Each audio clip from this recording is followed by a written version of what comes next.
time this feeling hits, I gotta stay.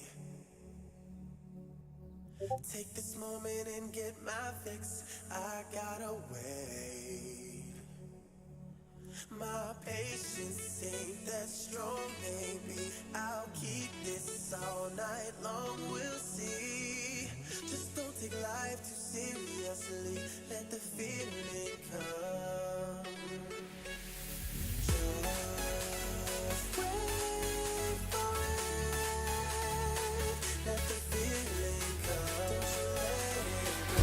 Oh, it's a great touch. Nice. Pushes it away. The passing play can lamp up. No. Wow. Players coming in as well. This might actually be US Economy going down. She is going to get the flash route. She's going to flash out of the way here. She's going to get down. First blood goes over to the Divide. Junglers get traded over. But is it enough to really get into the heads of these players? It was enough to save them from making a goal, but here comes Conjure getting into the goal. Brown, what a great shot! Even the clapping hands, nice. Stormy Inferno, like a puppet. 30 seconds left. Sean, Dr. Dag going to try to get this set up, but Coco is able to receive that in the air. Going for the shot! Inferno! That was amazing. I cannot believe it. They might be able to turn this around. Oh my goodness. The damage is coming in, the Scion coming in as well, but down goes Graves, down goes Bard in the back by Malzahar, able to take down Lissandra. Oh my God, what a beefy ultimate coming in from C Sentinel here. SLC God going to try to take somebody down. 2 kills coming in for C Sentinel, but SLC God goes down as well. C Sentinel brought down low. Bobby's going to try to do something to take her out, but it looks like we might actually get a first ace here. We might actually see a pentakill here. Come on, get the pentakill for C Sentinel. Do it for the stream. C Sentinel with the pentakill. Woo! Coco pops it up. Ibot going freestyle. No way! Zero's defense is looking pretty strong right now, but how long can they eventually conjure? Oh, no! Get the goal! Almost saved it. Watch how close. The angle that hits him, not the timing. Somebody clip that.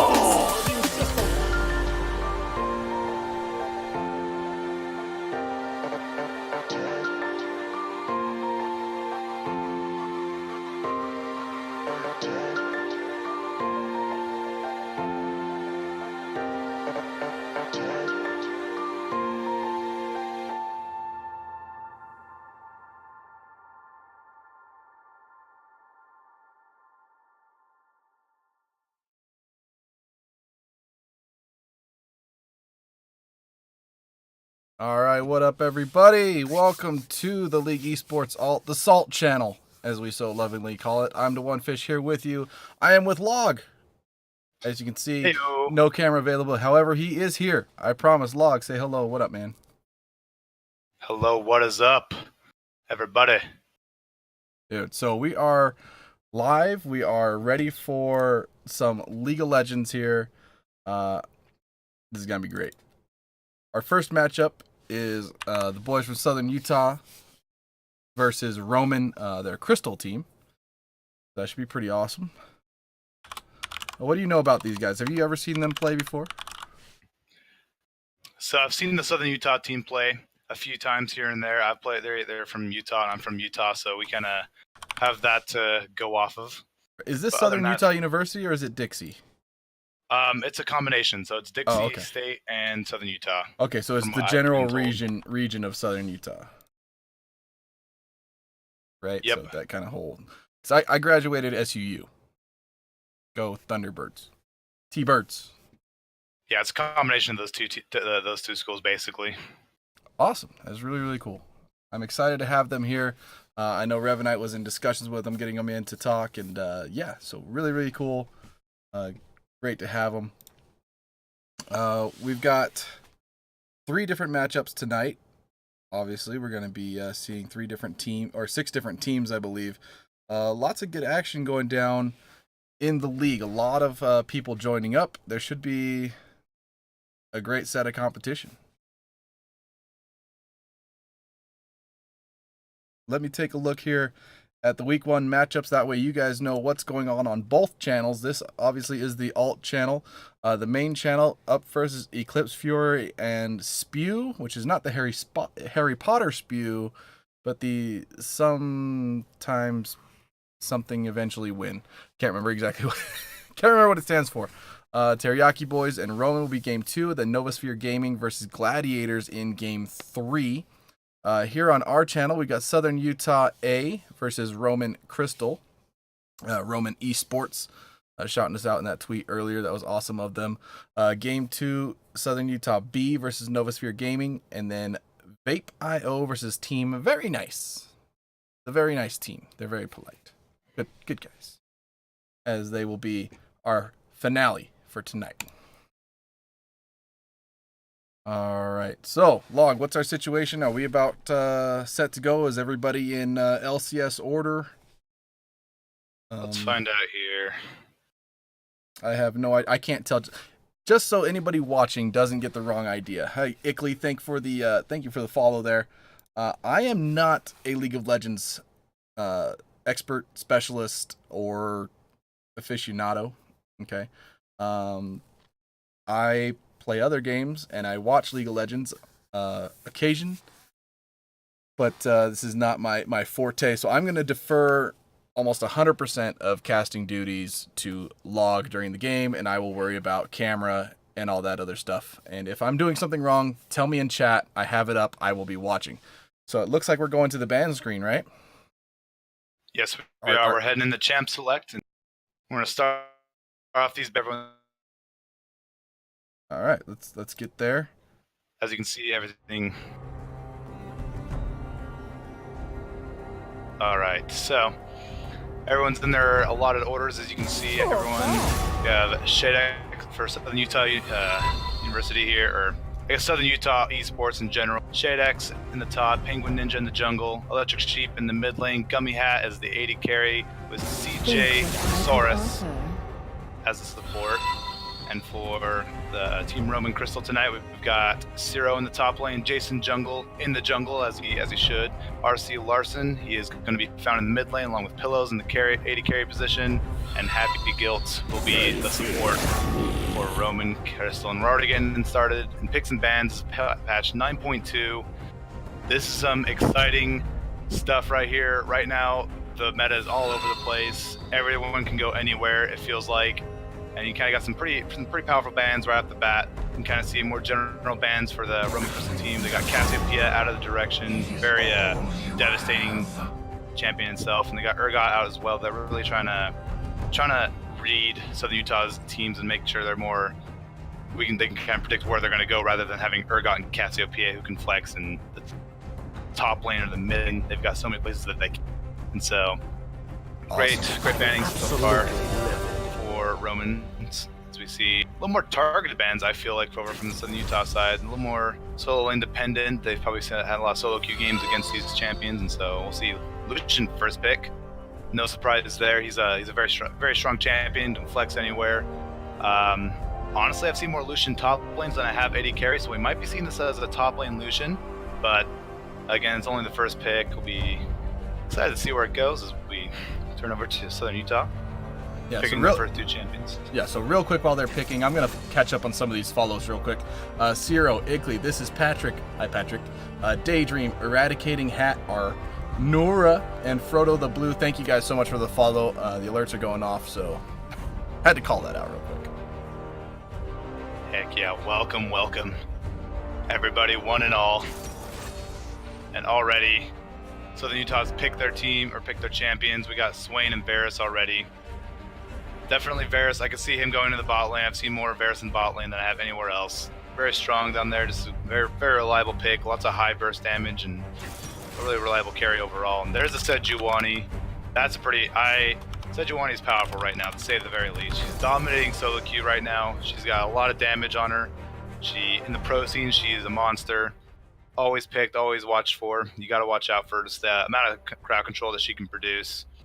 So that'll be really exciting to see a Sejuani game, as usual. Nothing out of the ordinary here. Great, honestly, a good draft so far. by Roman Crystal. I want to say Roman Catholic, but that's obviously not correct. We got Roman Crystal here. Yeah, I don't think it's Roman Catholic. Yeah. Well, that would be pretty funny though. Gotta say. Excuse me, I'm coming over to cough too. So, Dude, That isn't insult. everybody? It's ridiculous. Cough is insane. it's that time of year right now. It's awful. Dude, my daughter is literally wearing like a medical mask, like one of those little like doctor's masks, because she's been coughing so much. We're just sick of it. Oh, I know the pain. And it looks like this Roman team might know the pain with his Galio as he's locked in. Now we got it. So patch 9.2, Galio did get nerfed. He did get hit with some of those tasty nerfs that happen to every good champion. But a hotfix recently came in just a few days ago to kind of fix some of those nerfs because they realized they kind of nerfed him too hard to the ground. So his Justice Punch is back where it should be, doing a lot of damage and giving him what he needs. So we'll see just how Southern Utah kind of goes for this Galio comp, and we see Nocturne and Scion already banned out, kind of going for an easy, or trying to get that top lane, maybe a little bit of an edge for Southern Utah. But we'll see what happens.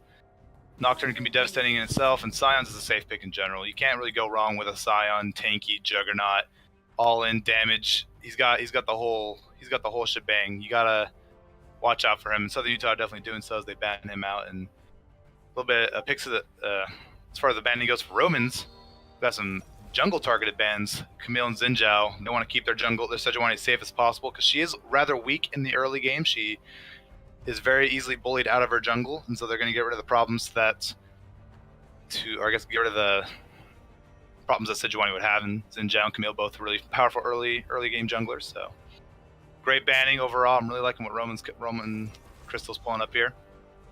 And there's the Jax, a bold move. That is such a bold move. And wow, Braum to complement it all.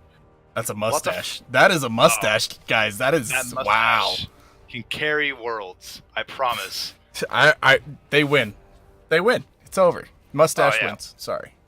But if you look over at Southern Utah over here, you can kind of see their last pick here is they might be they're hovering the Ornn right now, and there it is. Wow, You got the whole Gimli. mustache in between right there. All right, that's awesome. Friggin' awesome. Okay, so that is the extent of my knowledge of League of Legends. That dude has a mustache. That guy's got a shiny face, and there's a diamond in Varus' head. So that's about it. That's all I got. Log is your expert. Super excited to have you here. Kuro Hamade, thanks for the follow on both channels, I believe. Thank you guys for being here. We're gonna get into the delay, right? Yeah, right now they're still loading up right now, so we'll go through that, and then we'll go through a 3-minute delay, so we'll have some time to chat and kind of talk about what's been going on right here. But honestly, I know, Fish, you don't have too much knowledge on the game, but just like looking at what you can see right here, who do you think is going to take this one? Who's going to take the W right here? Is it going to be Roman, or is it going to be Southern Utah? You know, I gotta go with my boys of Southern Utah just because familiarity with the area. It's a rugged place. If they're in Cedar or St. George, either one. I like Southern Utah. I lived there for, how long did I live there? A year and a half, finishing up college, and then left. And yeah, I don't know. I have no idea who's gonna win based on characters. No idea who's gonna win based on past history. All I got is, hey, I know where Southern Utah is. Yo, that's good. That's good enough, you know. And the Southern Utah team, they're not a bad team. If anything, they've got a lot to bring to the table here. They've a lot of synergy. They got really talented players, and so I respect that. You know, it's definitely they got a real chance to win this. Yeah, Roman Esports. I know they're an org. They brought 2 teams to the table. They're really excited to be here playing with us and competing in this. We've raised a ton of money for the prize pool. I know Revenite is looking at providing some great prizes for you guys, including Riot stuff. I think he's trying to get tickets to NA final, or at least something along those lines, for the winners of the final championship tournament, which will be in about 9 weeks or so, 9-10 weeks. Which Yeah, the North would be American awesome. So spring finals will be pretty exciting. yeah, that's pretty awesome. I would love to go. We'll see. Even with my limited knowledge of League of Legends, it's the fact of going to that kind of thing be sick. So. And I went to the I believe it was the 2015 spring finals, or 2016 I believe spring finals, whereas TSM versus Counter Logic Gaming. And that was such a great game. It was so much fun to watch. I went down to game 5. Whole crowd was hype. It was so worth it. That is awesome, man. I love it when the there's a crowd lot gets to- into it. Oh, yeah. I was down in Vegas, too, so this was a party all night long. And this time I think it's going to be in St. Louis, Missouri, so that'll be exciting.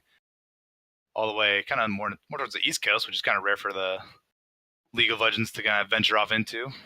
But nonetheless, it'll be exciting to see who makes it to that point. Obviously, none of these teams will be going, but well, they won't be competing at least. But they will. They have the chance to go to the tournament itself and check it out, have a good time. All right. So I just got a little side mission that our channel here is still hosting somebody. That can't be because we're live. I can see it live on my video preview. Vision Durham is what? I know you can see us. It's happening.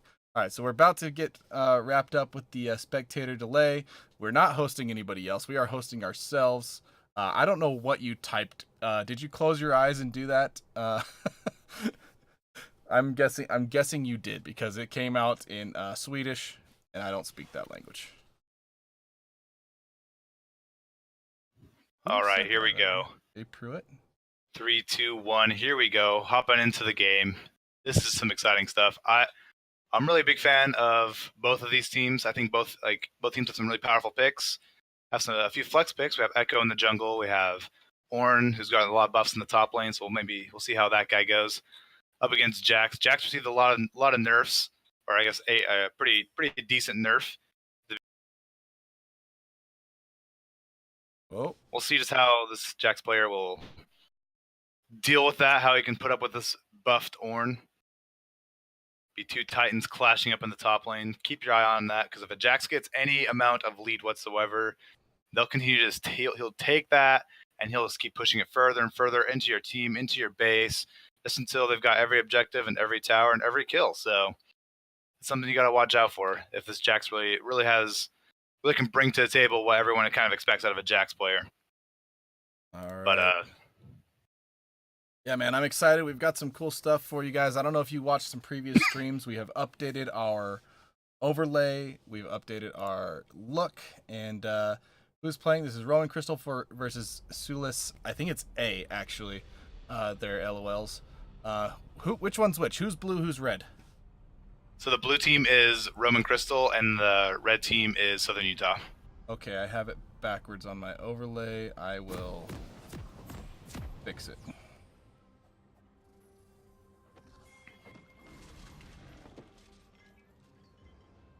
I will fix it before I bring it up. I'm just gonna leave it as Roman and Sulis A. I'm gonna put it as Roman C. Welcome to Summoner's Rift.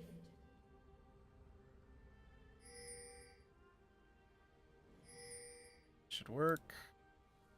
30 seconds until minions spawn. That should work. All right, let's fade that in here. And boom, your overlay is up, ladies and gentlemen. We are making this happen. Here we go. Game number 1 of the night. Okay. Let's see. Let's see. I'm supposed to go in here and go IOU? No. Chat off. What else am I supposed to turn off? Quests? Minions have spawned. All right. Looks like, we got maybe a little bit of a collision here as Roman attempting an invade, but it's not going to happen. They're going to back out. They don't want anything to do with this Southern Utah squadron. Backing off, they're going to go to the perspective lanes. Do as they do. Do I want Fog of War on? Yes. Okay.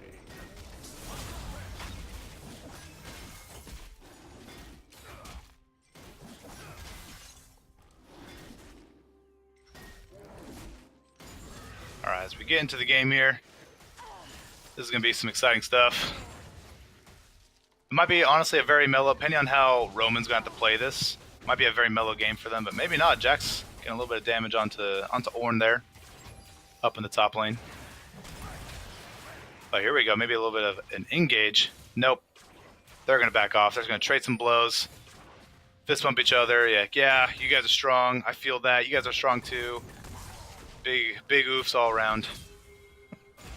Big If oofs. the top Technical lane- terms. Only the best of Oh, terms yeah. here.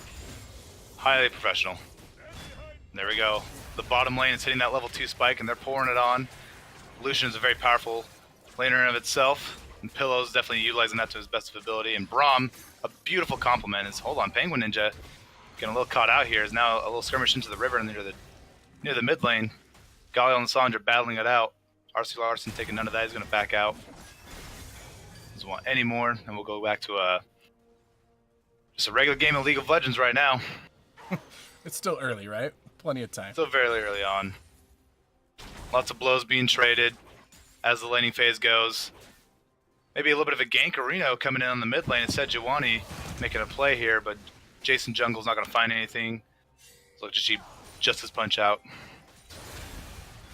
Once we look up the top lane, looks like Penguin Ninja might be in a little bit of trouble, but bot lane, Pills is going to barely make it out of that alive. Again, nothing will come of it. A lot of very, very close calls here. Penguin Ninja making some close plays. We got Jason Jungle trying to make something happen on the map. Lots happening. They got a lot of early game pressure here. The Jax being a devastating champion. We got Lucian and Braum, a very terrifying bot lane. And here we go. Sejuani is here pouring the thunder down on the Penguin Ninja. He's in trouble. And First Blood will head over to Roman Crystal. It will take that. Jason Jungle proving his jungle prowess. But wow, really shocking, honestly. You know, it's very rare for Sejuani to actually get an advantage in the jungle, to where she can start counter jungling and engaging and trying to seek out the enemy jungler. In this case, she was able to find that, catching Penguin Ninja just a little low on health, and then that'll just be the end of that. Won't be able to recover much, but now he's going to try and look for his jungle. He's going to try and create a lead for himself, get anything going. He's got a lot to work on now. He's a little behind. Echo Jungle, it's been very popular in the solo queue, and they want to try it out, give it a shot. But we'll see. I am just sorry. how well it goes. I'm messing with overlays, trying to get things right as far as resolution and everything else. So if things happen during the game, it looks weird, but I'm sorry. Just trust that it'll work out, right?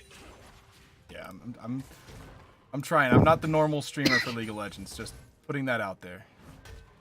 Give me Rocket League. I'll make it happen. Well, it's pretty. They're pretty similar games, I guess, minus a few factors. Minus everything. Just take away everything from Rocket League, and yeah, they're basically the same game. Here we go, a little bit of an engage down here in the bot lane. Happy Guilt taking a lot of damage. He's got to back out of that one. And Swain Varus proving to be a very powerful force to be reckoned with. Nope, that didn't work. Okay. Not enough damage to follow up and take down Braum. He's gonna walk out of that. He's gonna try and catch some vision for himself. You know he can't do too much in the lane right now, so he's gonna try and get some vision, get some sight, so that Pills can safely farm. He can push up, and ooh, a beautiful snare. We'll get this Roman bot lane in trouble, but nothing will come of it as they're gonna walk right out of that one. It's gonna be not too bad. Yeah, lots of close calls. The closest one being obviously Sejuani taking out Echo, and a few skirmishes in the top lane, a few skirmishes down near the bot lane, all over. These teams are itching for a fight. They want something to happen. They know they're champions. They want something to happen. And again, Sejuani picking on poor Ninja here. 2-level difference. He's going to have to back out of that one. Echo cannot fight that Sejuani. She is huge. Jason Jungle just really flexing his Sejuani skills. Realizing the power of this champion. You got to really respect the damage now. She's got so much more to offer. Thanks to damages, and basically everything but her ultimate is what got buffed. Her damage on her dash, or damage on her stuns, or abilities, everything. She's got a nice, comfortable buff, giving her enough damage to kind of be viable in solo queue games, other than just in the pro play where you see Sejuani locked in or banned every other pick, you know. So it's nice to see her getting some attention. We'll see Jax going in on Ornn here. Shade has to run. Ciro's putting a lot of damage on him. He's going to have to charge right out, and he sure as heck will get out of that. skipping just barely with his life, and Southern Utah with a lot of close calls here. And Galio, Electric Sheep, capitalizing on the fact that Larson has no more mana left. He's forced to back out. And Galio will take that lane for himself. And we see Galio's now level 6. He's going to start looking for some counter ganks, if anything, or maybe some roaming potential. He wants something to happen. He's a champion that ultimately relies on his ultimate being very useful and very, very proactive with it. He'll take down that control ward. And Roman playing very smart about that, knowing that Galio will do that. He'll place down some wards. Catch the vision on him because they do not want that Galio in any gank. He will turn things around real quick. Maybe got a slight nerf, but it's not enough. You can't stop him when he's got a great team to follow up with. But with a combination of Varus, once he gets his ultimate, you got Swain with all the CC and damage that he brings to the table. It's going to be a devastating team fight if everything goes well for them. Not to mention the Ornn ultimate, call that Ornn Horn in, call the Forge God. Southern Utah's got quite a team on their hand, but the lead for the early game is definitely going to go over to the Roman Crystal here. They're doing great farming, really bullying the Echo, taking advantage of the fact that he just simply cannot fight Sejuani. And Jason Jungle doing a great job just kind of reading Penguin Ninja's movements here as he's trying to build up a lead for his team. Look over to the top lane, maybe a bit of a skirmish. Jax wants to go in. He's going to try and do some damage onto him, but it's not gonna happen. Ornn's has so much to deal with, so much power, so much prowess. Now we see. Excuse me. No problem. I'm guessing League of Legends is only 720p, right? So I'm streaming in 1080, and I think that's messing up my my overlay honestly, versus display resolution and setup. So I think between games I might have to cut stream, drop down the resolution, and then fix it. But I don't know, unless there's a setting inside of League of Legends to change what it is. But I don't know. I mean, there might be. I'm not the guy to know. Revenite would be probably the more reliable source. It says 1920 by 1080. What is eye candy? I don't know what eye candy is. I'll change it to 1280. It should be 1920.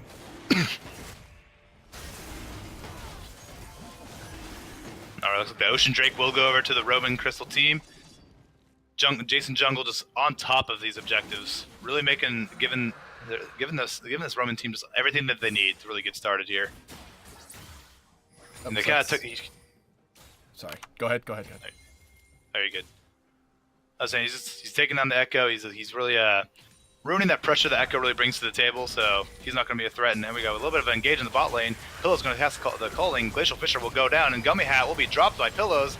As now CJ on the run. He's not going to be able to. He has his ultimate. He's healing up a lot of damage. Pillows might be in a little bit of trouble. And here comes the Galio ultimate. They're looking to turn this around. And ooh, a beautiful hero's entrance. Electric Sheep will take him down. The teleport coming in from the top lane or from mid lane.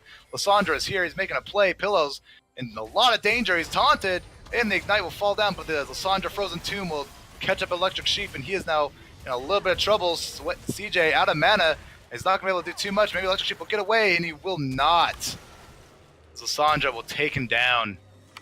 RC Larson, beautiful teleport to counteract that counter jungle. It's counters all across the board.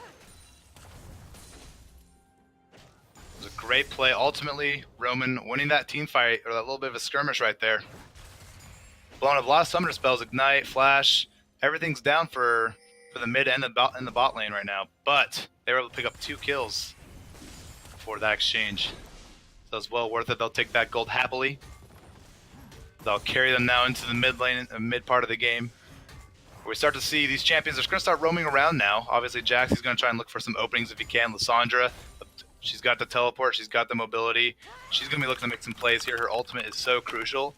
Frozen Tomb literally locks an opponent down, does a lot of damage to him, along with area of effect.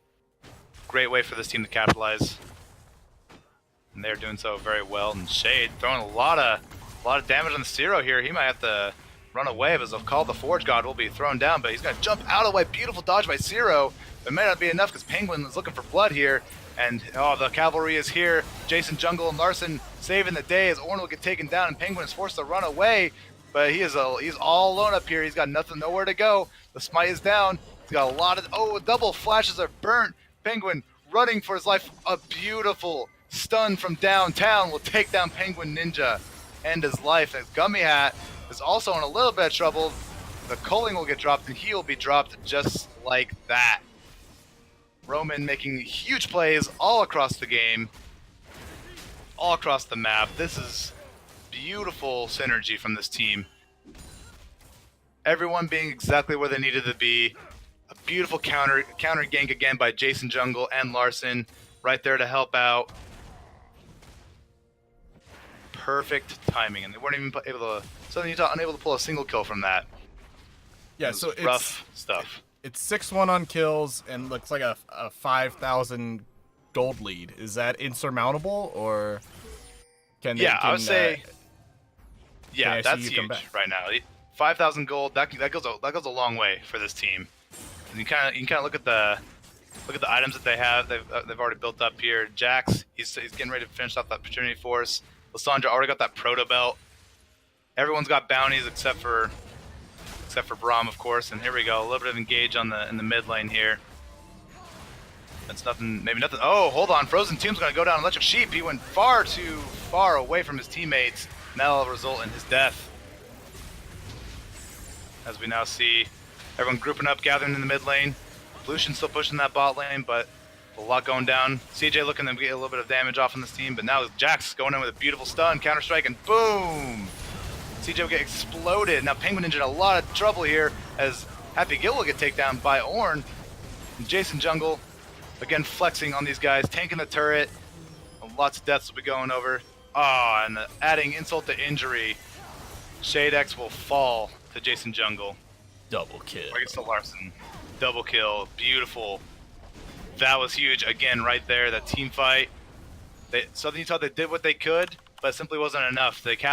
Roman capitalized on Electric Sheep's. A little bit of greediness there with that Justice Punch, and Frozen Tomb went off, and it was downhill from there.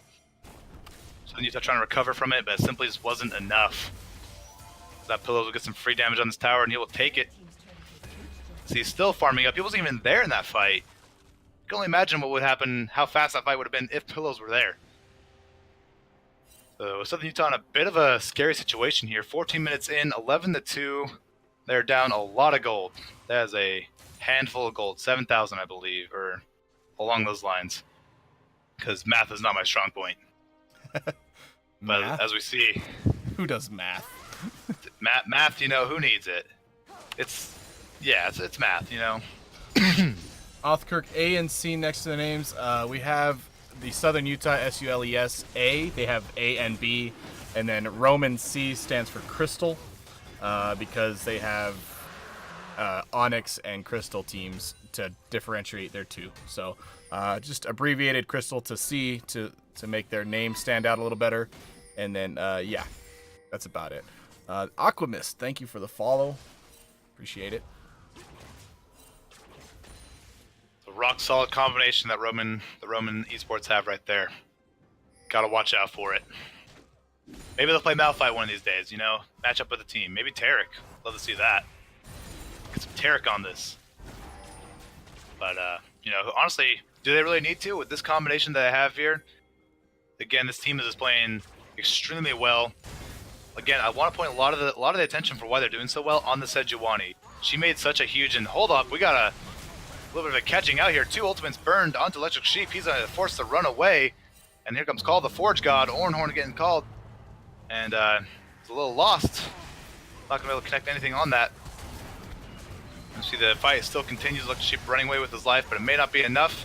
He's in a little bit of danger. Shadex as well. He might get taken down here. And there it goes, as well as another skirmish breaking out here. Jax is just doing a lot of work here. As now CJ's in a lot of trouble. Penguin trying to save his life. And he'll barely make it out of that. The sliver of health. As Roman flexing on this Southern Utah team right now. Yeah, all up in their 14-2. jungle. That's crazy. 14-2 with 2 Ocean Drakes. You know, it's 16 minutes in. Baron's not even up yet. This would be a great time for them to do Baron if they could, but it's not there. He hasn't shown up yet. He missed the train. He's not here, and he's gonna watch his buddy Rift Herald fall. Fortunately for Roman though, they'll have that pressure to come from it. And again, Southern Utah, it's going to take a lot for them to get out of this little hole that they're in. And they're praying for a late game anything at this point. They got a great team fight still. I still believe that they can pull out of the hat. It's very possible for them if they can just get all their ducks in a row, land the hero's entrance from the Galio, get the Ornhorn called up on this Roman squadron. You know, maybe something could happen. But it's all going to be on their positioning. It's going to be on them. At this point, reacting to how Roman's playing, because now Roman just controls the map almost entirely. They can go wherever they want. They've got so much damage on each and every individual member. You know, the lead's built up. They've got plenty of items. You can kind of look at their items right now. You can see the Sejuani. She's already got the Warmogs and the Cinder Hulk. She is just a behemoth. Oh, what button of a do I woman. press to hold the to show the items? Tab. Yes, hold tab. And you can kind of see just and again, look at the bounties that these 4 members have. If Southern Utah are able to get the team fight that they're looking for, they're able to land the hero's entrance, they're able to get the damage off that they need, perhaps something can come out of it. They can get a lot of gold out of it. They might just be able to pull themselves out of it. But again, it's going to be really tough. They're going to take a lot of countermeasures going to be made, a lot of backup plans on backup plans. Really just waiting for an opening at this point, because right now they can't do too much. The map is very limited. As we see, Shelly will be summoned onto this bot lane. The tower will fall. She'll go ahead and one-shot that. There it goes. As we see so much happening out of this blue squadron right now. Roman just really a dominant start here. Looking for the W. They don't want any prisoners. They look to push this tower in. They're not going to have too much. They will have to back off. They don't have too many minions right now. They gotta respect, and you gotta love that respect that they have for Southern Utah, knowing that they still can ruin and rain on their parade.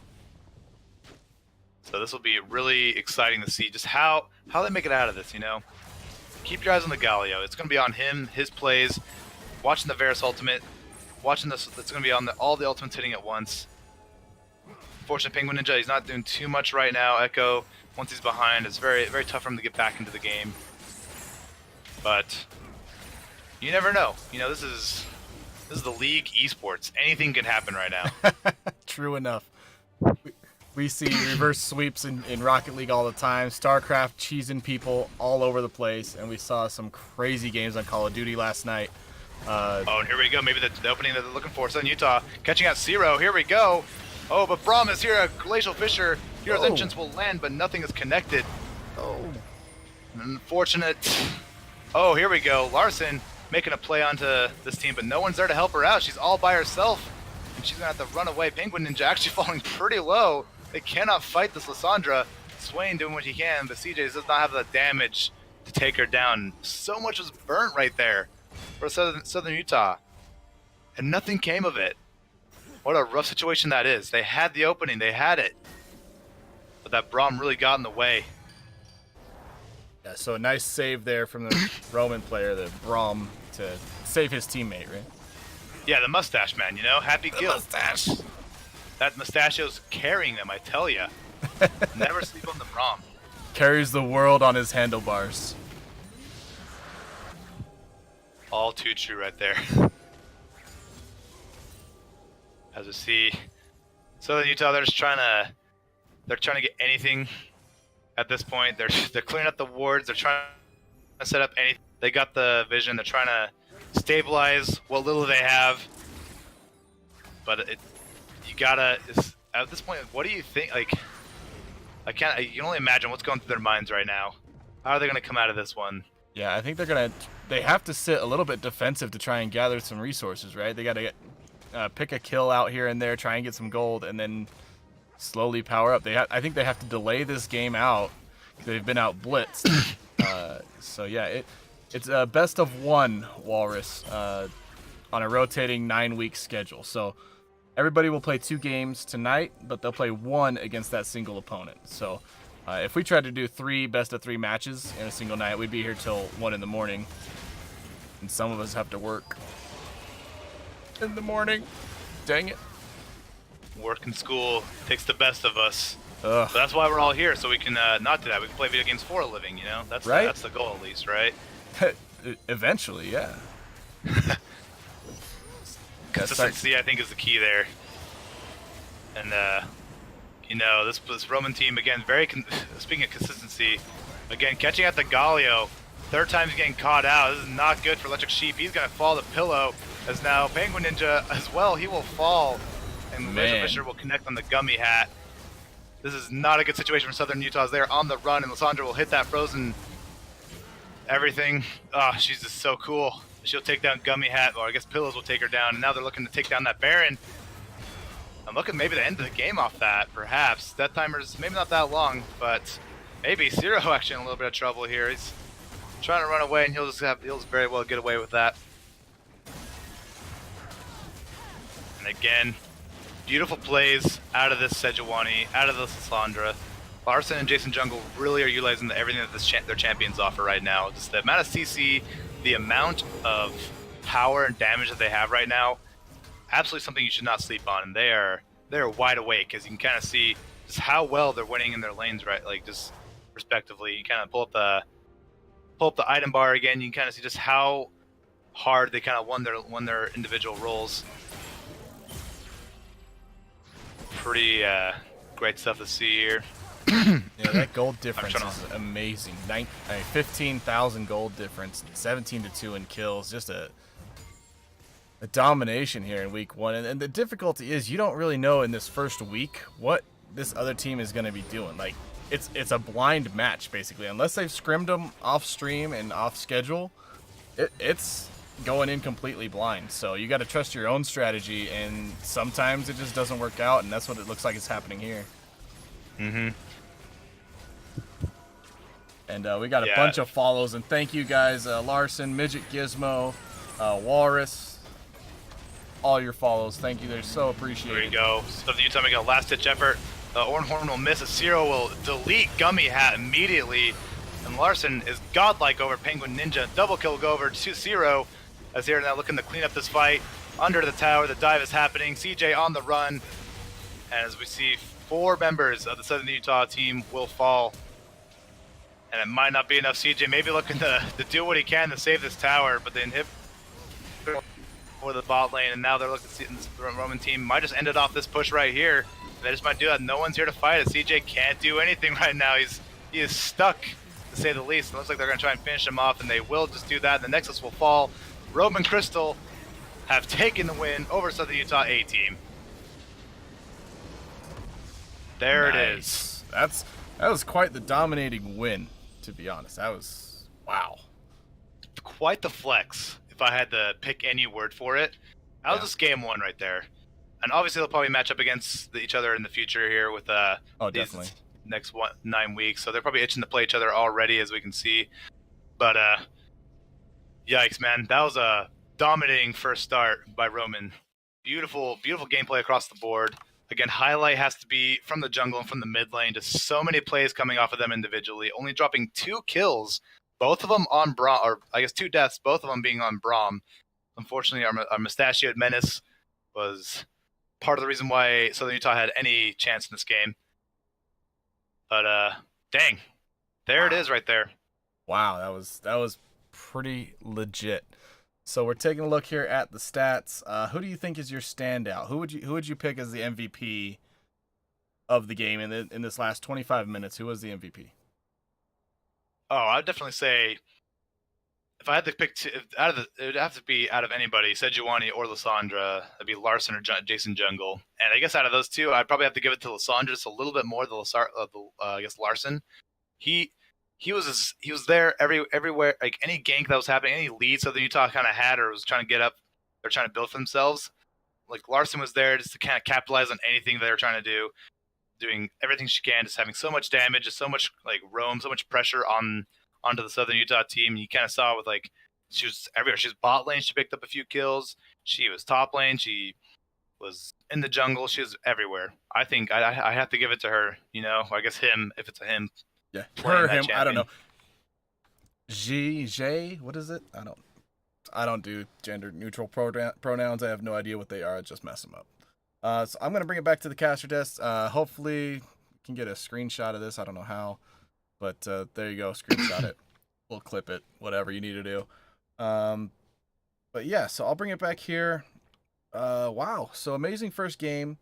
We've got 2 more to go. Roman is gonna move. I think they're off for the rest of the night, unless they've got a match against somebody off stream.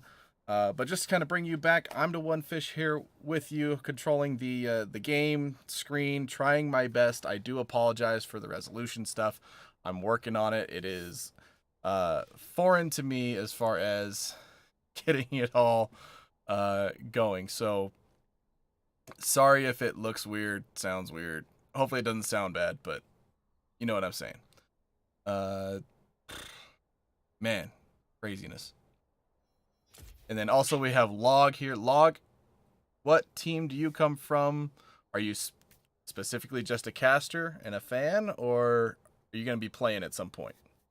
I'm just a caster and a fan. You know, I want to build up my career in being a shoutcaster and like getting up to the big leagues. Eventually working for Riot. I don't really care where, North America, Europe, Oceania. I'll go wherever they want me, but obviously I need to build up my resume and build up my skill as a caster and commentator. Yep. And so that's why I'm here right now, is kind of do that and to, hey man, do this it, is a learn good what spot I for need it. to learn. We've got plenty of time for you to practice. We've got the VODs will be on Twitch and also uploaded to YouTube, edited out according to match. That way you can go ahead and listen to yourself and see how you did and what you could correct and whatever, what you need to study up on. I don't know, whatever you got to do. The most shoutcasting experience I have with League of Legends is watching Revenite do it. And that is a high energy, explosive, loud, crazy man calling a video game. So It's a lot of fun, and It's like a blast. especially with this last game, it's like so much was happening, so much to talk about, obviously, but like you can't cover everything as much as you'd want to. Right. But I love watching again Jason Jungle and Larson just really flex on their champions. Both those champions are just so relevant right now, so powerful. Lissandra is such a devastating mid laner. She's actually way beefier than she looks, and it's really hard to kill. As you can kind of see Southern Utah failing to kill her at any point, getting kind of close, dropping her below half health, but just didn't have the damage to really make anything happen out of it. And that happened numerous times on the Southern Utah side, where they catch somebody out. They found somebody, they had something going on for themselves, but they couldn't finish it off. They couldn't land the finishing blow, and they gave enough time for Roman to kind of capitalize on that event and move over to their team, help them out. And again, you saw Larson just everywhere on the map. I just want to compliment him on his prowess as a mid laner, carrying that teleport with him so he can be anywhere he needs to be. And again, Galio, also a great pick for that as well, but it just simply, wasn't enough. Lissandra's slightly better in that position. But hey, I mean, again, it's only game 1. Obviously, now Southern Utah kind of has an idea of what that team is capable of. And so they're going to be looking back. They're probably going to pull up a VOD or two, watch what went wrong in that game, see what they can do to fix it, and come back for game 2 whenever that happens. So that'll be exciting to see a rematch there. Yeah, so one thing I think all these teams are going to need to do is, because the matches are limited. You get one game, and then you have to wait and see what happens. It's not a series. You don't have a series to make adjustments and go into the game 2 and go for it. Once we get to a tournament, yeah, we'll do series, and it'll take a little bit of time. But as for now, you have the VODs. You have YouTube to go back, take a look, see what these teams are doing, and kind of figure it out that way, because you're not going to have a whole bunch of games against each team. It's going to be a very limited experience against each one, and then we'll have to do that. So hopefully we're getting our next game in here. Let's take a look and see what that is. Here on the alt channel, it is Southern Utah B versus Novasphere Gaming. They also joined the league and are ready to play. I'm hyped for this. This should be a whole lot of fun. 2 orgs that are just excited to be here and excited to play. And man, let's get right back into the Rift pretty much ASAP. I think Spew and Eclipse Fury are still going at it.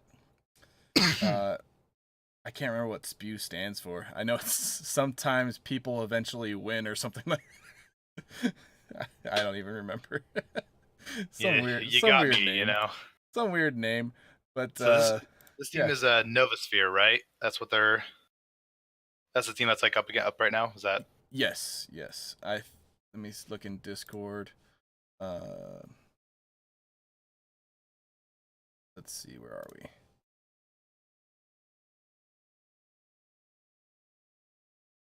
League of Legends captains.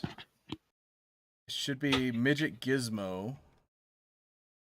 Midget Gizmo will have you join with your team. They are not playing right now on the main channel, so they should be available. Let me get Midget Gizmo.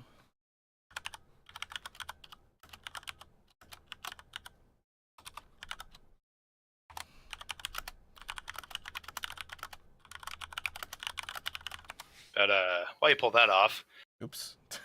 let's see. Novosphere Gaming, from the little description they kind of gave to us, I saw that was created by a singular dude by the name of Anthony Tan. And, you know, there's a bunch of dudes. He kind of got together with a bunch of other good dudes, and they wanted to play some League of Legends. And they kind of got tired of solo queue. They're like, man, this kind of sucks, you know? And solo queue does. Like, let's be real. Solo queue is the actual worst. And so they're like, let's just play competitively. Let's just, like, actually, like, make a living out of this, you know? Yeah. And so here they are, kind of today, you know, hailing from Utah, from Idaho. I think Missouri was one of the places that one of them are from. Nice. So that's pretty exciting stuff. All Yeah, the way so- from Missouri. Missouri. You got to say that without moving your lips, though. That's the key to saying those southern states and cities is don't move your lips, because then you're just messing it up. So it's really Yeah. So- Missouri. Missouri, you know. I'm sorry, South. You know it's true. But yeah, so we're gonna get into this next game. We got the Team 2 or NSG joining in here. Holy cow, look at the levels on these guys. Like, I guess like that one guy left, but dang, 222 or 24 and 235. These guys have been playing for a while.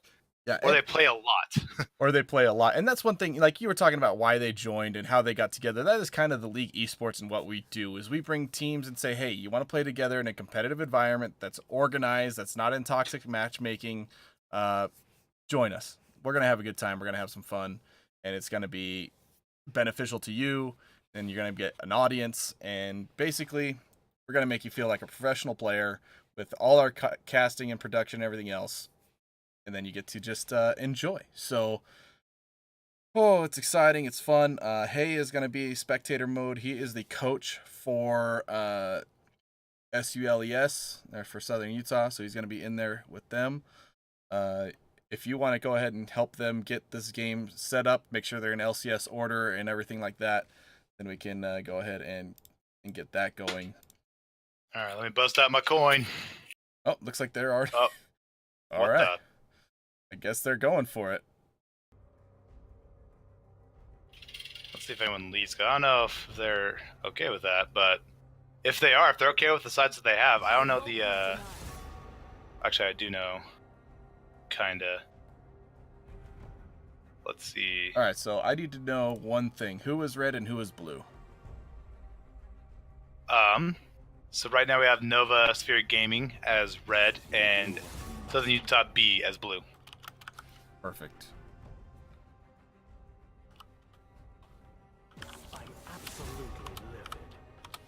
But here we go. Game number 1 of, I guess game number 2 technically for Southern Utah, but it's like their B team. So game number 1 for these players.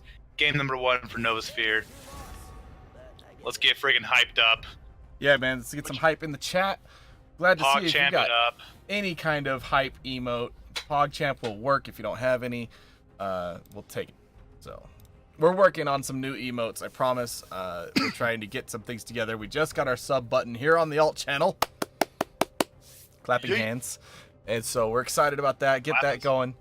We have our sub button in the main channel, and we just need people in there making this thing even better. And that is a tight game. Eclipse Fury with 22 kills and 53.7k gold. Spew with 25 kills and 54.7. Okay, so crazy close game over there. Awesome. Meanwhile, we've got bans and picks going in on our game here. Log, what are you seeing? All right, so immediately Southern Utah, they saw an immediate problem in their first game, and they're getting rid of it right now. Sejuani's off the table. They don't want anything to do with it. And again, another problem to, I guess their team was the Lucian pick that really just shut them down in the bot lane. So they have that off the table for this Novasphere Gaming, and now they're trying to play off of that right now. And ooh, spicy Urgot. I love this champion. This champion is ridiculous. He is powerful. This reliable. He is easy. He's your go-to guy. I'm not gonna call 911. I'm gonna call Urgot first. This guy, he can do it all. He's ugly as can be, but that doesn't matter because he's so reliable in the top lane. He's so reliable in the mid lane. His ultimate is beautiful. This for a beautiful execution. He's got so much sustain, so much damage. He's the whole table, you know, a reliable pick. And so I'm excited to see what they do with this Urgot and how they utilize his abilities. But as we kind of see over here on the Novasphere Gaming, we got their bans, kind of understandable bans. You know, Lee Sin, someone you don't really deal with if they have a good Lee Sin. He can really just rain on your parade. He's very powerful. He got a lot of burst, so they're getting rid of him off the table. Zoe, an absolute menace in the game, and has been a menace ever since she came out. So they don't want anything. They don't want to deal with that. And I believe it was Southern Utah, last game I casted for him, they did play Zoe in the bot lane in the support position, and it worked super well for them. The Zoe did the most damage on the team. I believe they did lose, but it definitely was not because of the Zoe. Zoe is a menace anywhere she goes. So that's off the table. And we kind of see Kha'Zix getting locked in for the jungle. Very powerful jungler. Definitely a lot of early game prowess. Lots to bring to the table. It's all up to the Kha'Zix player, honestly. I haven't seen too much of Unforgotten King. Actually, I haven't seen anything at all. So we'll kind of see how this Kha'Zix will go. He will be in the jungle, though. Kha'Zix can't really go anywhere else. He's very, very powerful jungler, so that's kind of confirmed for them. Kennen, he might be in the top lane. He might be in the mid lane. They do have an Aatrox for Novasphere Gaming, and that can go mid lane. That can go top lane as well. So that could be a flex. We'll see what happens, though. I would see more bans coming out. Alistar and Kai'Sa targeted towards the bot lane. They don't want to deal with that. They want a comfortable time. Southern Utah. They don't want to deal with any baloney. They just want a clean, simple win. And with Janna and Lucian kind of already locked in, Lucian actually can go top or mid. He's one of those champions where he can just flex wherever. So we'll see where he'll go in a minute. But Janna, she's a locked-in support, kind of revealing a little bit of their hand. And we kind of see Ryze and Urgot. They can flex this champion pool wherever at this point. Up to this last pick, we'll have to keep an eye on that. Let's look over to Novasphere Gaming. They locked in the Graves. He's a very powerful jungler, so I think he will be going. Actually, no, I still don't know. Actually, you know, it's the fun of patch 9.2. You know, you just don't know. Anyone could go anywhere. That probably is a Graves AD carry, if we're being completely honest. Might be the best fit for the role, or it could be Kennen in the AD carry position, and then Graves will go up in the top lane. Graves used to be a really great top laner back in the day, and Novasphere trying to revive that, it seems like. And there's a Xin Zhao, early game jungler, supreme, I would have to say. Put Halo Blades on him, and he's a absolute monster.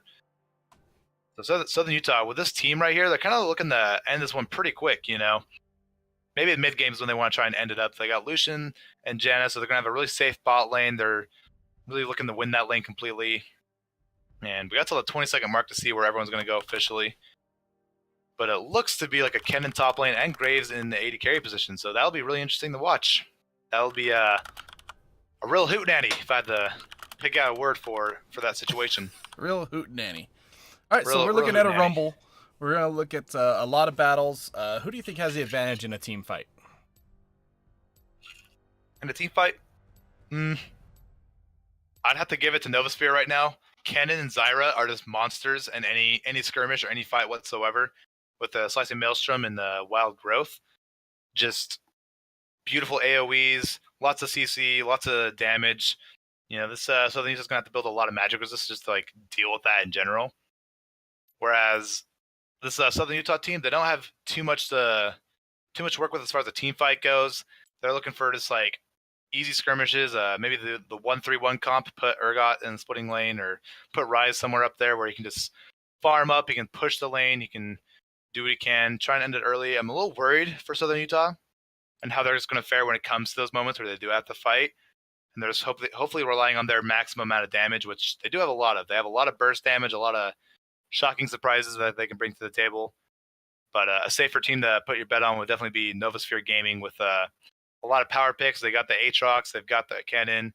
You know, we've seen these picks a lot in the LCS and all across the pro scene. Just two champions. There's bullies. There's power. They're lane dominating fools that just want to just build up a lead for their team and not to be the reason why they're in the hole per se. But Right. but the uniqueness I really want to keep an eye on is the Graves and Zyra in the bot lane. And now I want to take us back to like season 3 of League of Legends. So about 6 years ago, where Graves was just at a peak, I would say, of AD carrying.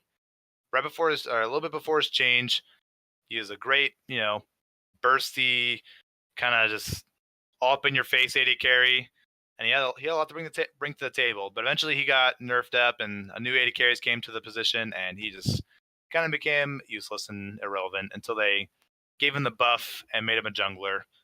But Novasphere is over here saying, you know what? No, I want to see this Graves back in the bot lane. He started there, and that's where he's gonna continue to stay there. So Alright. I'll be really curious to see what's gonna happen with those two guys. Cool. So lots of action coming up. We're counting down on our spectator delay, so the game is getting going. While we wait, I want to remind you or let you guys know about ocgaming.com, ocgamingstore.com, one of our sponsors. They are the nominal sponsor of our Call of Duty League. They also support everything else we're doing here. So if you visit ocgamingstore.com, they make custom controls. I have my own custom one right here from them. It is shiny gold. It is an Xbox One S. They also do PlayStation. I think they have Wii emotes and also Xbox stuff. So check them out, ocgamingstore.com. Use code TLE, and you'll get yourself a little discount on any order. There are some really good dudes out on the East Coast, just making controls and supporting amateur esports, just as we do. So, yeah, give them at least a look. Go show up and take a look around. It'll show up on their website as a hit, and then we can tell them, hey, we told you guys to look. So, it'll be good. Be good. As we get into the game here, just trying to make sure everything is going before I switch over. All right, looks like it's loading. Yes. All right, so there we go. Let's get over to this character screen, and you can see what they're doing and what's happening. Yep. And it looks like, I'm looking at the chat right now, it looks like Gizmo has main Graves since his release. So this guy, he might be a one trick, he might be, whatever it may be, but definitely keep your eyes on the Graves, A very interesting pick, very definitely they've got something up their sleeve. Novasphere Gaming, don't sleep on these guys. They've got something to work with. So Sweet, man. I'm excited. Stuff. I'm excited. All of you guys in chat, thank you so much for being here. We're up to 34 people right now. The main channel's up in the 50s, which is absolutely ridiculous. We're super hyped for all you guys to be enjoying this night tonight. Please join us for our other nights as well. Tomorrow night is StarCraft 2, which is throwback and just freaking awesome. That is run by EDF. You see their logo pop up on our screen as well. So be sure to check that out. But yeah, tonight we've got these guys ready to go. I'm pumped. I know these guys have all been excited to get started since we extended registration a week. They've been itching to go, and now it's their time to shine. So let's give them the stage. Should be great. Here we Excuse go. me, I'm sorry. Ah! Yeah, the cough is spreading. I think I gave you my cough over the mic. That's scary. You did. You gave it to me through the microphone, which is just weird. All right, everyone, cover your speakers so you don't catch what's spreading around here. Right? If you're wearing headphones, wipe them off. Get yourself a little Clorox wipe. Yes, clean them off, get them out. If anything, if you're really careful, you might want to burn them just to be safe. Just that way to you be can safe. that way you can just blast what you're hearing. all over your house so that everyone else can hear and you get more support for us. So Yeah, man. yeah. All right, let's, But here we go, hopping in the game 2 of the night. we don't want Nova chat. Sphere. We don't want time controls. Don't want. Yeah, we that. don't want any of that. Okay, I think. There we go. Welcome Take- to Summoner's Rift. That down. All right, looks like How do I get the little character in the bottom left, like whoever it's focusing on or whatever? oh, hold on, Daydream actually gonna fall immediately. Wow, All right, that was- no, First blood. yeah, Daydream. That's a quick kill. Ooh, you hate to see that, man. But what was the question again? I don't know. Never mind. Okay, sorry, I get distracted super easily. No, you're But, fine. You're fine. 1920 borders. Okay. See, the only thing I don't want it to mess up is my OBS. Which, okay, I don't think it did. Minions have spawned. But yeah, there's a bit of a series of unfortunate events right there. Daydream just kind of just minding his own business, for taking a stroll in the jungle, and fortunately he's gonna get jumped by the entire Novasphere Gaming army. So, but nothing too much lost. Just more, if anything, just more to be gained for Novasphere. Pick up a nice comfortable 500 gold. Yeah. Still way early to be worried about it or panicked about it at all. Yeah, no, they got plenty of room to shine. And again, Xin Zhao, this guy's he's running Hail of Blades, so he's gonna be able to knock up people in a matter of seconds.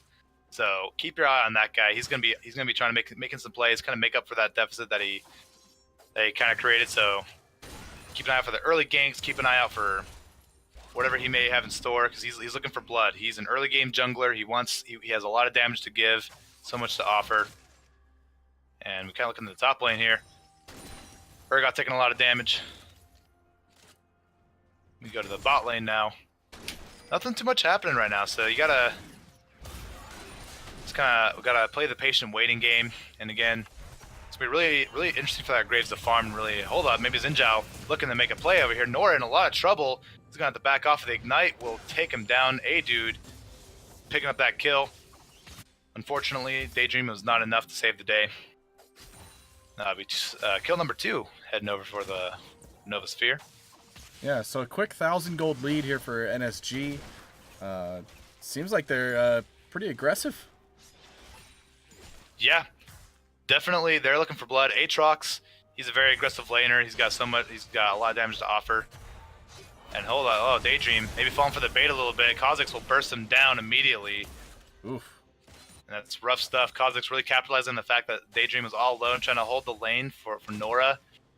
And fortunately, it's the power of Kha'Zix right there. You don't want to be alone with that guy. He gets a lot of damage off of you just being isolated from everything else. All right, of so course, just to I'm catch up on Forgotten some King. follows that happened a while ago, and I know I should have gone over this. Turtle, thank you for the follow. Campleb, I'm gonna go with Campbell, and Piker, PKER114 followed. Thank you guys for your support. Yeah, big shout out to everyone dropping a follow. Beautiful, love it. Want to if see you- more of it. Yeah, if you have not hit that follow button, please do so. It's a little heart-shaped thing, and we'd give you a little heart back. So Just smash that follow button.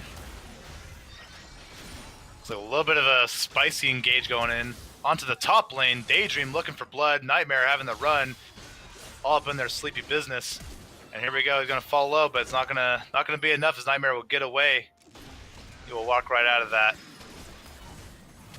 Here we all right, go. Letty again, and Nora. Mike with the follows. Thank you guys. Oh, excuse me. But here we go. Look over in the mid lane now. Kha'Zix wanting to make a little bit of something happen over here. He sees Ryze very low. No one's really here to help him out. Maybe Daydream can make it in time, but they have no idea. They have no wards over there. And the control will go over to Novasphere Gaming.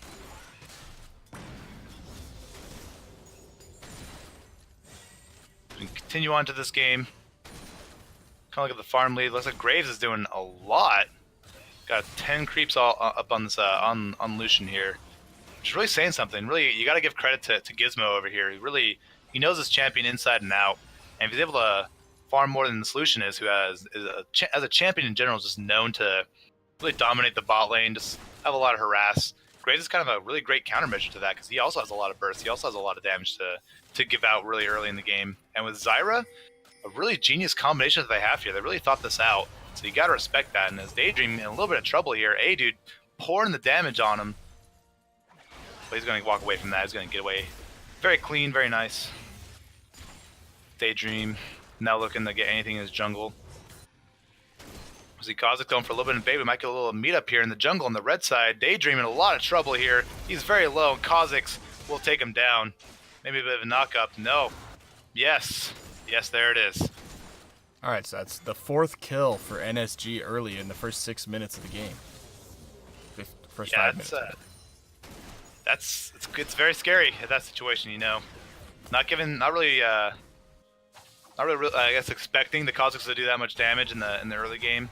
And honestly, Xin Zhao mostly should end up winning that fight overall, but the leads were the first blood really made that I guess made something happen, and the continuing kills afterwards, it's like constant leads coming over to Novasphere Gaming, just leaving Kha'Zix a lot more buff, a lot more stronger than the Xin Zhao right now.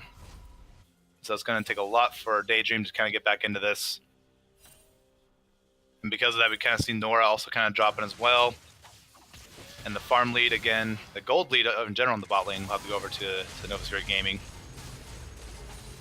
Looks like Urgot making some plays on to Kennen over here. He's looking for the Fear Beyond Death. And he's going to get stunned under tower. A beautiful slicing Maelstrom. Take down Shackle the Apollo. I was going to say Poodle there for a minute, but he's not a Poodle. That'd be a fun character. Dang. Add in the Poodle, Riot. We want to see it. See the Poodle. Poodle jungler. Dang. What an unlucky situation for Shackled Apollo right there. He had the opening and he had it. He would have won that fight. But Kennen playing extremely smart, really just kiting him back, utilizing his passive, getting the stun under the tower, give him just enough damage to take down Urgot. Couldn't get that Fear Beyond Death off.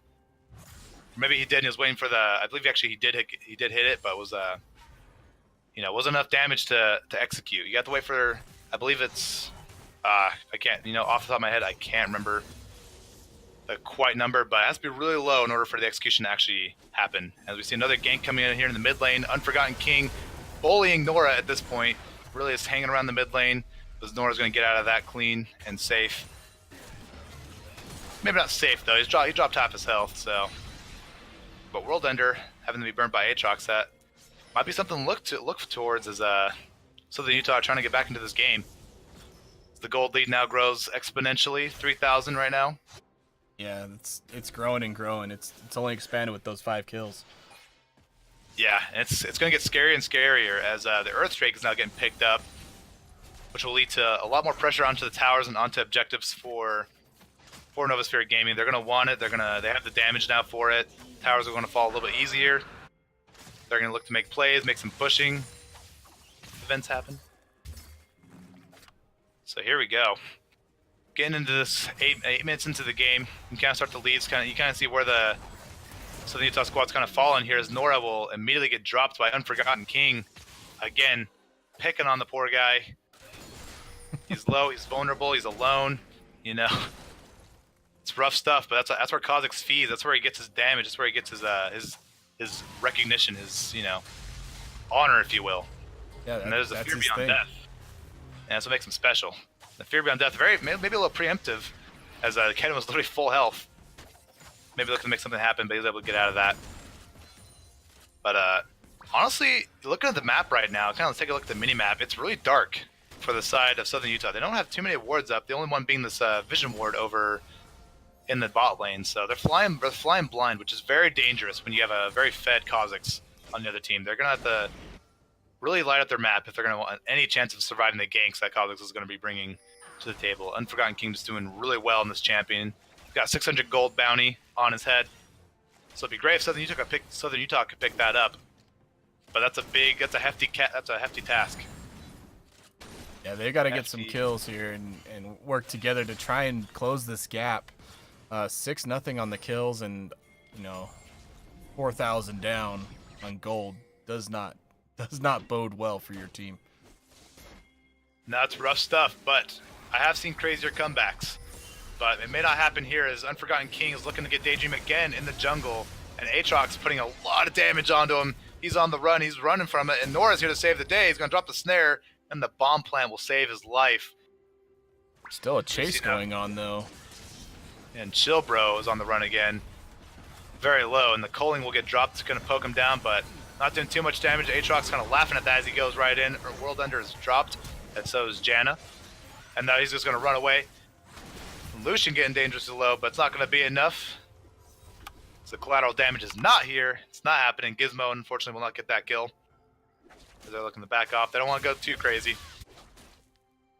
However, they have all the room in the world, too, as Southern Utah are just they're scraping together what they can at this point. This is a really scary situation for them. Kind of similar to the A team, where they dropped too many kills in the early game. It's kind of leading to a very dominant phase for the Novasphere Gaming to really just capitalize on the early game damage they have. They have Kha'Zix, they've got Graves, they've got Zyra. There's a lot of oomph, just a lot of pressure that they're really applying with each and every one of these champions. Looks like a dude taking a lot of damage off that tower, and a lot off of himself too. Is Nora trying to do everything he can to take him down, but he's gonna walk away from that. He's gonna keep it nice and chill. But dang, this is not a good situation for Southern Utah. Maybe we're sounding like a broken record here, but they've got to really be careful with their next few plays that they're going to have to make here. Again, their map is looking very dark, and Kha'Zix again going in for another kill onto Nora. Unforgotten King will be taking him down, and dude, he got pretty low, but simply not enough damage. Ryze does not have that damage in the early game, so he's gonna have to take that where it lies. And again, the gold lead is now being larger and larger. And Xin Zhao, Daydreaming C, he has that. He does not have World Under up. And oh, man, this is really a tough situation right now. Yeah, it's not looking good. That's something. That's again unlucky, unfortunate. You can name it however you want. That was tough right there. Urgot missing his Fear Beyond Death, not going to get that kill onto Aatrox, which would have been pristine, because he does not have his ultimate up. He cannot evade that. So if there was any time to kill him, it would have been right there. But Southern Utah's going to have to buy their time once again and wait for the opportunity to strike. Hopefully they will get the opportunity. His pings are getting dropped, and we see Kha'Zix kind of entering the jungle here. He wants that red buff for himself, but Daydream knows he's there. They see up there it is. The control ward will be placed down. They'll pick that up though, and look to see a little bit of a fight happening right here. They're looking for kills, looking for blood. What's going to happen? Lucian going to get a lot of damage on the Zyra there.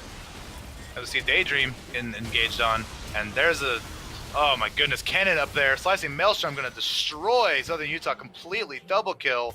We'll head over to our boy, and Gizmo going for the dive is not going to be enough. He's going to have to back out.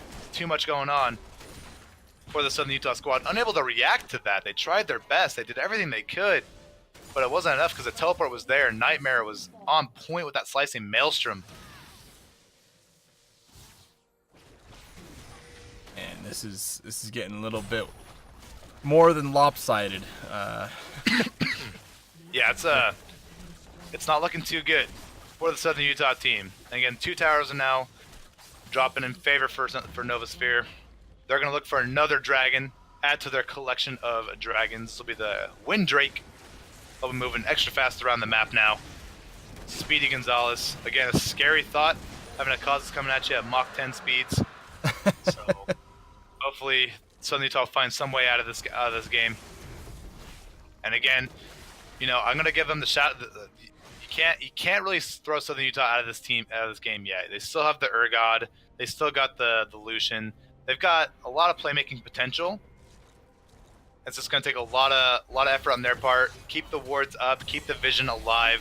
That's what's going to take for them to at least avoid getting caught out how they are. That's what's ultimately their biggest killer, is that Novasphere Gaming, their vision is on point. Their jungle control is on point.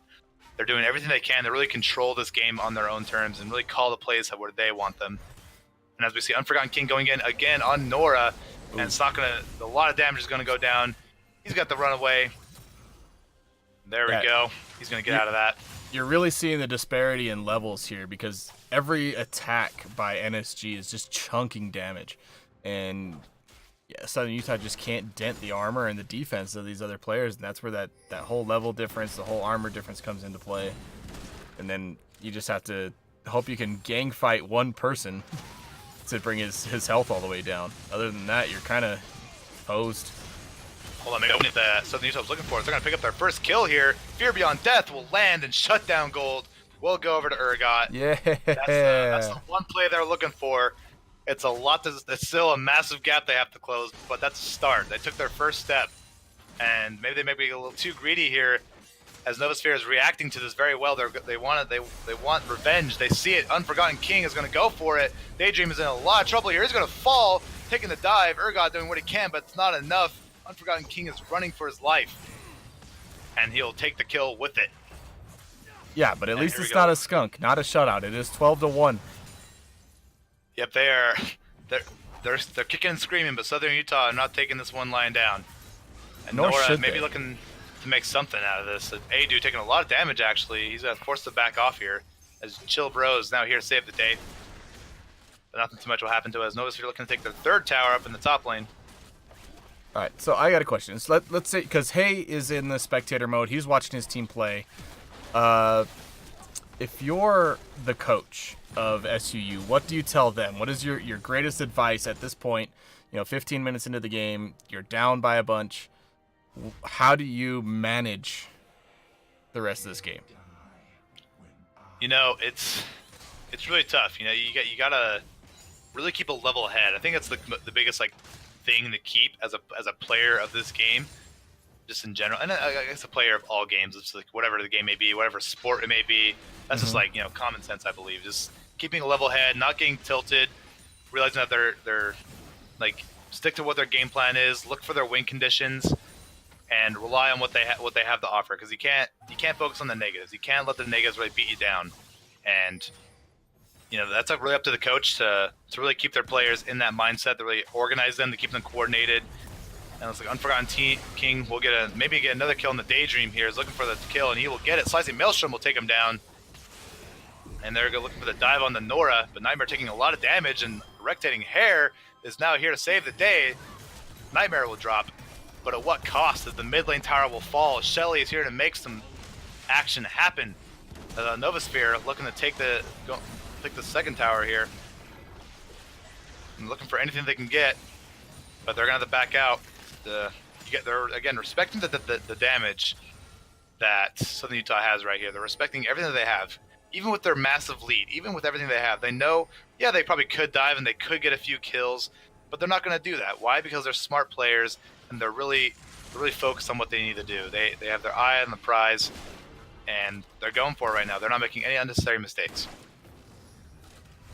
But back to what we were saying before, I guess, yeah, keeping a level head, being calm and cool is, I believe, crucial. It's going to be up to the coach to kind of keep that within the mentality of the players. Absolutely. The coach has to be in their ear, reminding them what they need to do, keeping them focused on the task instead of the frustrations of being down by this much. And, just being able to pull together, really concentrate on the communication and the objectives that they want to follow. That'll help SUU a lot right here, and extend this game out so their players can build up their power and hopefully close the gap. Here we go. So almost 20 minutes in, 2-13 in the kill board, 25.2k gold to 34.7. NSG with the lead here, 4 towers down, and 0 taken for SUU, for Southern Utah. Sorry. Yeah, the win is looking very scarce for Southern Utah right now. Not out of the cards by any means, but definitely very scarce. The Earthdrake will fall to the Novasphere Gaming, and Unforgotten King maybe going a little bold here, going to the 4 members of Southern Utah. But Slicing Maelstrom is here. Nightmare going in, getting a massive stun onto everybody here. He's gonna but Nora's gonna get shut down on the Unforgotten King. Goatmaster will take down Daydream though, as now Southern Utah's on the run. It's Gizmo looking for any play they can get, getting a lot of damage onto him. He's 1v4ing, but it's not gonna be enough, as Urgot will take him down, and this might be the fight that Southern Utah was looking for, capitalizing on their greed. It'll be 1 for 2 in favor of Southern Utah. What a spicy play that was there. Yeah, absolutely. And that that was something Southern Utah needed. Now they need to be careful, not give up the advantage they just gained, and just kind of consolidate and get ready for the next fight, and not extend this one too far out and get stuck, in a bad situation. Somebody please clip that fight. That was great. We need it for highlight films. We'll get that in there. So yeah, please, when you see something like that happen, just clip it. We'll take care of it and put it in a highlight reel. Heck yeah, and you're absolutely right. They got Southern Utah. They got something that's great, that's wonderful, but they can't get over greedy. They can't get that mentality like, oh, here we go, now we got this. They got to be really careful with their next few steps right now.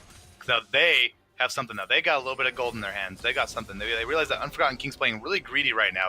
He sees his damage. He really has a lot of confidence in himself. So they're looking to maybe get a capitalize on that, but it's not going to be enough. Hold on. But Wild Growth coming in on Zyra, but wow, A-Dude smashing that poor Daydream, and there's a slicing Maelstrom. It'll take down a good chunk of Southern Utah as 2 members will fall. Chill Bro is going to get deleted off the map, and now Southern Utah looking for Baron, or not Southern Utah, but Novasphere looking for Baron, going for the 3-headed dragon. There it is. Nothing, it can't be contested. They don't have Southern Utah, they don't have the damage, they don't have anything, and honestly, it was a tough call for Southern Utah to really take what they had there. They could have backed out. They maybe could have tried for another fight, but again, that mentality of they're at the Baron pit. It's late in the game. They have the damage to take it. They need to contest it. They need to at least make some sort of play happen. And I think that was the mentality of what Southern Utah has. They kind of went into that fight, but unfortunately, they did not have the vision to kind of see where Novasphere Gaming was at, and they kind of just capitalized on that immediately. Catching out Daydream, catching out Chillbro, and the rest of the team just kind of running with their lives there.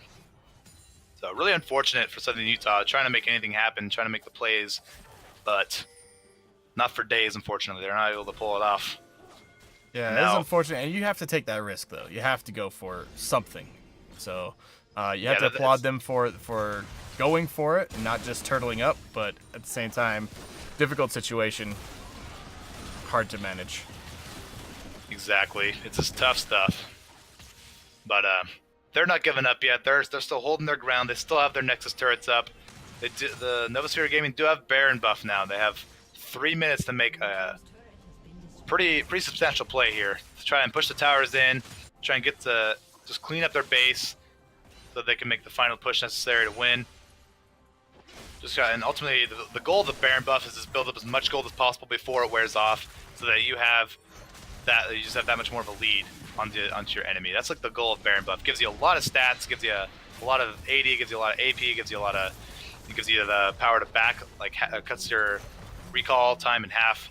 So yeah, Baron buff, definitely a crucial thing to have, as A-Dude looking to take that tower, and he just will do that, but at what cost? Now Urgot, he is looking to take him down, but Shackle Apollo is in a lot of trouble. Nightmare will take him down. Slicing Maelstrom will be the end of him, as eradicating Hair, trying to get a kill, and he almost did, but the Zonias and the Aatrox kind of saved the day for him, or kind of ruined the day for him. Saved the day for Nightmare. Yeah. He's going to continue on. And here we go. Southern Utah trying to push him out. Trying to capitalize on their greed. Hold on, here comes a Realm Warp. 3 members of Southern Utah are now here on the Zyra. Goatmaster is destroyed.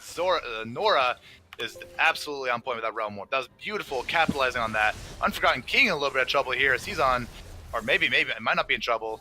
He is low on mana though, he's going to have to back out of that one. And Daydream, counting himself lucky as he's going to take that ward, get some gold for what he can. Call that a win, because he didn't die, and Unforgotten King had to back out, so. Sometimes it's the little things, all right? It's the little victories. You didn't die, you survived. That is important. Exactly. And now we kind of look over here.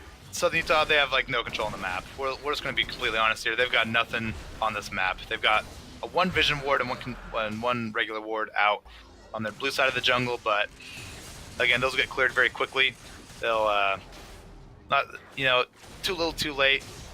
It's tough to really it's tough on the supports to really get that vision going when you're behind, but you got to make the effort to keep it up, because you'll get in situations like this, or situations like their mid game where Kha'Zix was kind of all over the map and they couldn't really answer that. They get kind of caught out of position a lot, and so just rough stuff overall. That's just an unfortunate series of events.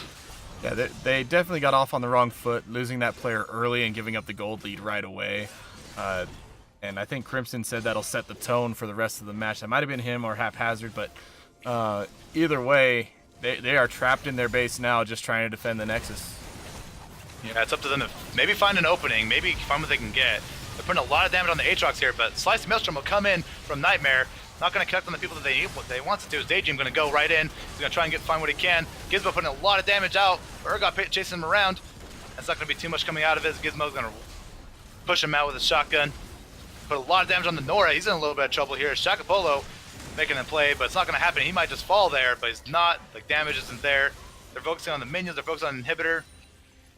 Nothing dropped. Nothing really gained for Southern Utah there, as towers and inhibitors will fall in favor for Novasphere. You know, that's just here we are. It's kind of what you got to expect, and honestly, that's like honestly a really good case scenario for Southern Utah. They're not dropping kills, which is great, but they are dropping towers, and there's just not much you can really do at this point to stop Novasphere from really dominating that. They've got a lot of pressure coming in from that Kennen. They've got a lot coming in from Kha'Zix, Aatrox, Graves. It's a really great combination of just like a really powerful team fight, in which Southern Utah they don't have too much of an answer for. They have something, and they're trying to use that something, that damage that they have, their individual plays, but the champion cohesion of Novasphere Gaming is just so strong right now. They're so well organized. Their team fights go well with each other. They've been very coordinated. Looked really good. Human 37, thanks for the follow. Is Dixie State University still playing? I believe that is part of SULES, the Southern Utah something. I don't know what the LES stands for, but yeah, they are playing. So Crimson said a little while ago, if Urgot can get tanked up, they can win because NSG has no tank. Do you think that would have been a possibility? It could have been. It's possible, and maybe building correctly. As you can kind of see, Urgot, he built a lot of armor early to kind of deal with the Aatrox and the Kha'Zix and the Graves, but that's honestly not their problem right now. Yeah, they're pretty big, but this Kennen is he's a nightmare. He's a literal nightmare to Southern Utah, as the Slicing Maelstrom is just destroying their entire lineup, and it's putting out a lot of CC. It's putting out a lot of damage. And though Aatrox and Kha'Zix are scary, at this point, I don't think it'd be enough. Maybe earlier on, if he would have gotten the lead, if Daydream would have stayed up top a little bit more and built that lead up for Urgot, there could have been a chance. But at this point in time, if Urgot were to get that lead now, it probably wouldn't be enough, because Aatrox already as it is, he's a very beefy bruiser kind of guy. Really hard to kill. And they got a lot of kite potential. They've got a lot of, everything to kind of make up for the lack of tank that they have. And as we see, towers are falling. This might be the final stand for Southern Utah. As here we go, the ultimate's coming in. Slicing Maelstrom will go down, and a lot of damage is getting put on the Urgot, but Rise will fall immediately. Nora is nowhere to be found. Daydream's going to be taken out, and there goes Southern Utah, dropping left and right like flies, as Novasphere is just taking him down, chasing him in the base. They're nowhere as safe from this team, as they will take down an inhibitor and win the game. GG, well played. Yeah, good game there for Novasphere Gaming. Wow, what a way to come out. First appearance on the League Esports, and man, they just came out hitting hard. No joke. Yeah, that was to say the least, that was really rough for Southern Utah, and you gotta give credit where credit's due. Unforgotten King was a monster in the jungle with Kha'Zix, and again, a lot of that tone was set by that first blood that was said earlier. Right then and there, kind of gave Kha'Zix that lead, that buff, I guess, that mentality buff of just like, they've got the gold lead, they've got something, they got the first blood, they kind of got a little control of the game, and then it's kind of snowballed from that point on. You can kind of see with, Graves kind of dominating the bot lane, Daydream unable to do anything because Kha'Zix was all over the place. I think a lack of vision also had a lot to do with it from the side of Southern Utah. And so, yeah, there's a lot of things that can factor into it, but ultimately, like, it's a lot of damage, a lot of well-played team fights by Novasphere Gaming, a lot of well-played, a beautiful draft by Novasphere Gaming. I gotta give credit there. Great stuff to see, and you kind of see everything they put in really pulled off. Yeah, NSG definitely had a plan going in. They definitely executed what they wanted to do and just ended up dominating the game. 21 kills to 5. All the statistics here on screen, you can see it. 55,000 gold to 40,000 gold. Just whew, pretty dominating appearance here in their first game at TLE. We are not done with tonight, however. I'm the One Fish here with Log. Log being the one who knows the game, me being the one figuring it out. Trying to keep up. Just here for chat, interaction, and having a fun time. So good games, everybody. Hopefully there's some good communication in Discord. Obviously, we encourage constructive criticism. If a team wants some advice from a team that beat them, hopefully they can communicate and talk about it, scrim later, practice up, all that kind of stuff. I'm going to bring us back to the desk. Once again, like I said, I'm the One Fish. I am here with you, co-owner and founder of the League Esports. I'm here with Log. No camera, however, unfortunately. But Not yet. Soon enough. He is the voice from the ether, calling the plays and letting us know what is happening out there on the Rift. So, like we asked last time, what do you think? Who would you pick from NSG as your MVP? Ooh, so I'm looking at the damage charts right now. Again, Kennen just destroyed that. The player Nightmare was a beast. So I'd have to give it to him. You know, he played the champion extremely well. He had the beautiful slicing maelstroms. There was a one play in particular where there's a skirmish breaking down in the blue side, so the Utah side, and their jungle and the red buff, where Unforgotten King was maybe in a little bit of trouble there in his Kha'Zix play, going a little too aggressive. But then the teleport came in and Kennen was there. Nightmare just cleaning up. The slicing maelstrom picked up 3 kills for himself, I believe. It was beautiful. It was a top notch, just like beautiful plays overall. He's on point with his ultimate that kind of makes Kennen special, makes Kennen who he is, getting beautiful stuns. And he had really good solo play on the Urgot in the top lane. So I have to give it to him for this game. Of course, all the players played individually well. You know, everyone was kind of outstanding in their individual roles at some point in time. You know, got to give credit to that Graves, the Gizmo, I believe his name was, who just like took the advantages, took the criticism, and just like was like, you know what, I'm gonna play Graves anyways. He's still good. He's still a good AD carry. And That sure is enough, his guy, man. You gotta stick with your guy. He stuck with his guns quite literally, as he I believe destroyed Lucian and came to creep score or farm. And so that was just, I think played a huge factor into it too, where Lucian was kind of shut down, and Janna kind of when it comes to a very aggressive bot lane like Graves and Zyra, especially Zyra, Janna can't really do too much other than just like throw a shield on the Lucian and hope for the best. You know, she just gets outpoked and outzoned by those two champions, and that kind of shown a little bit. Survive. And yeah, the survival of the fittest right there, natural selection. And unfortunately, did not favor Janna in that matchup. But also, again, Unforgotten King was pretty spot on with his Kha'Zix, camping Nora in the mid lane, doing what he can to shut down Ryze, because Ryze in itself is a pretty big problem of a champion. He's very powerful. He's very just like comfortable, safe champion to play.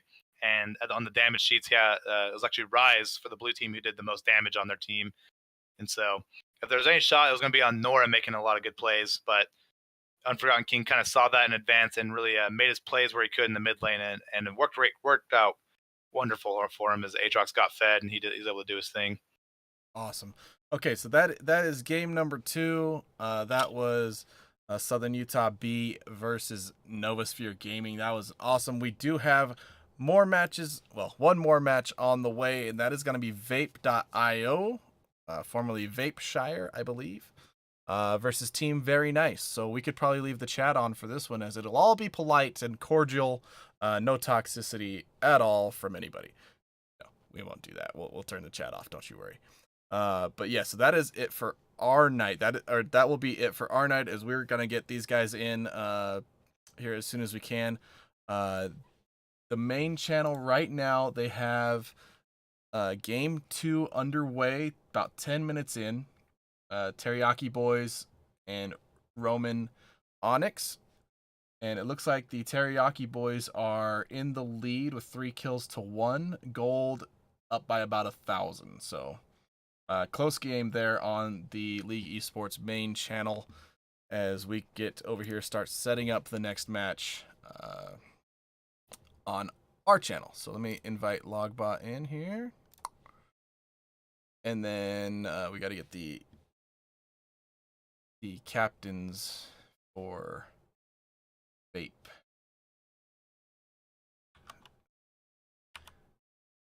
Vape.io and team very nice.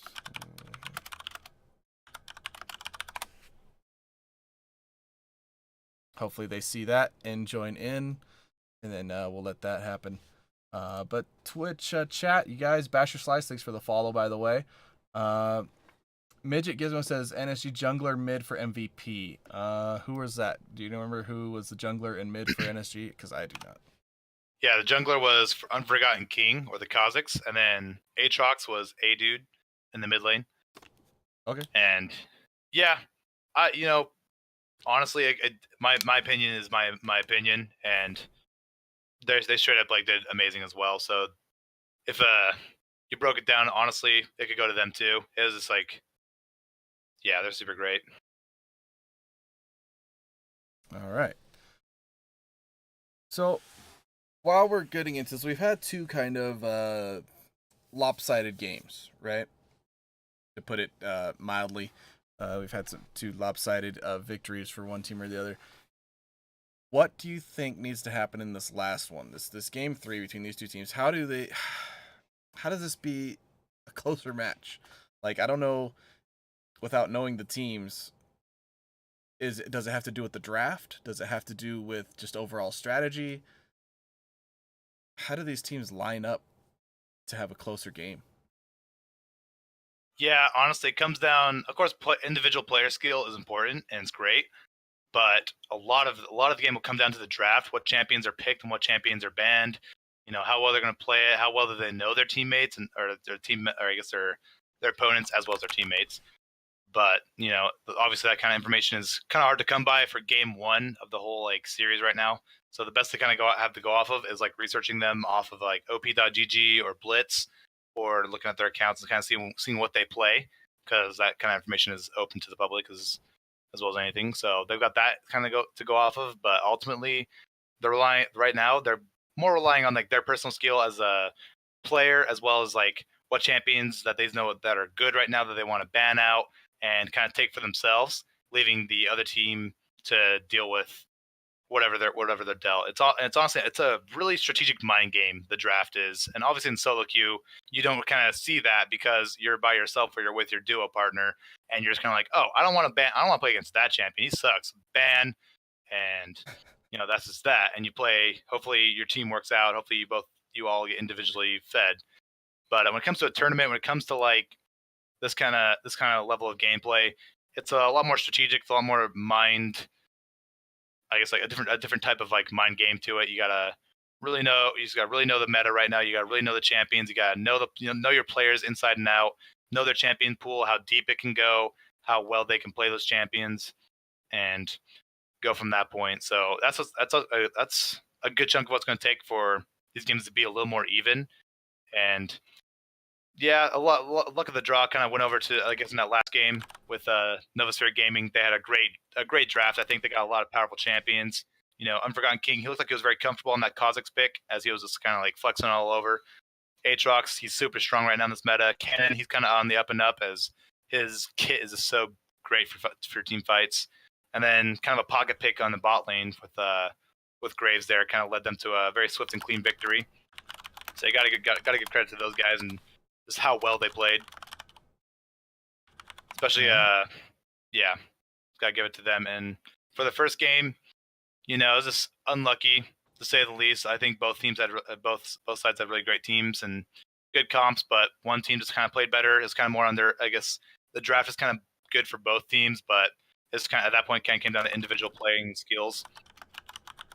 And you kind of saw that with like the Sejuani doing super well and Lissandra just, you know, doing what they do, you know, just as champions in general and just as players, like what they know their capabilities are.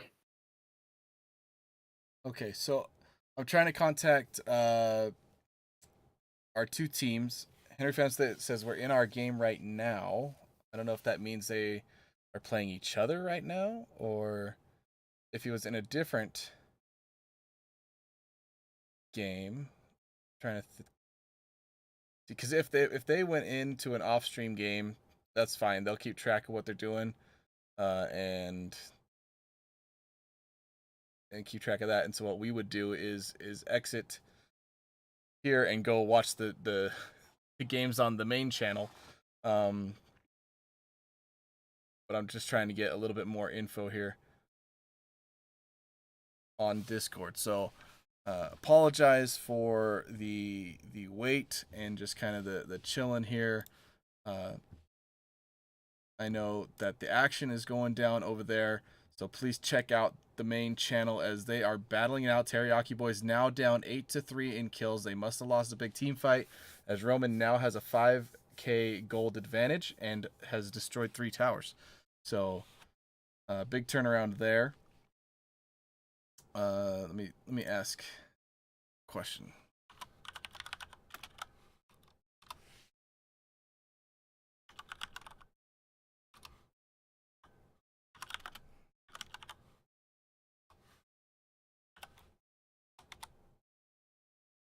All right, so let me see.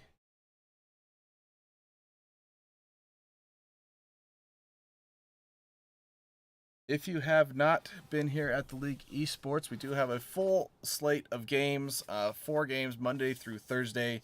Registrations are still open for some of them. Call of Duty Black Ops 4 on Xbox and PC. We play on Monday night. Oh, it looks like, did they finish that game?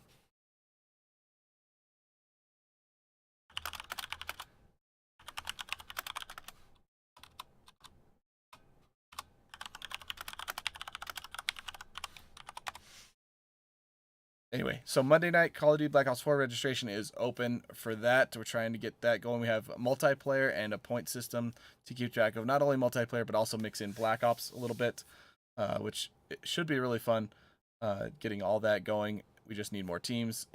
Tuesday, obviously, League of Legends is closed registration. This is week 1. It's going to go for the next 9 weeks.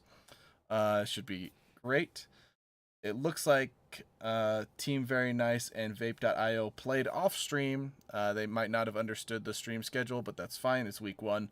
Next week, we'll have it figured out for them and make sure they know that they are on stream for that.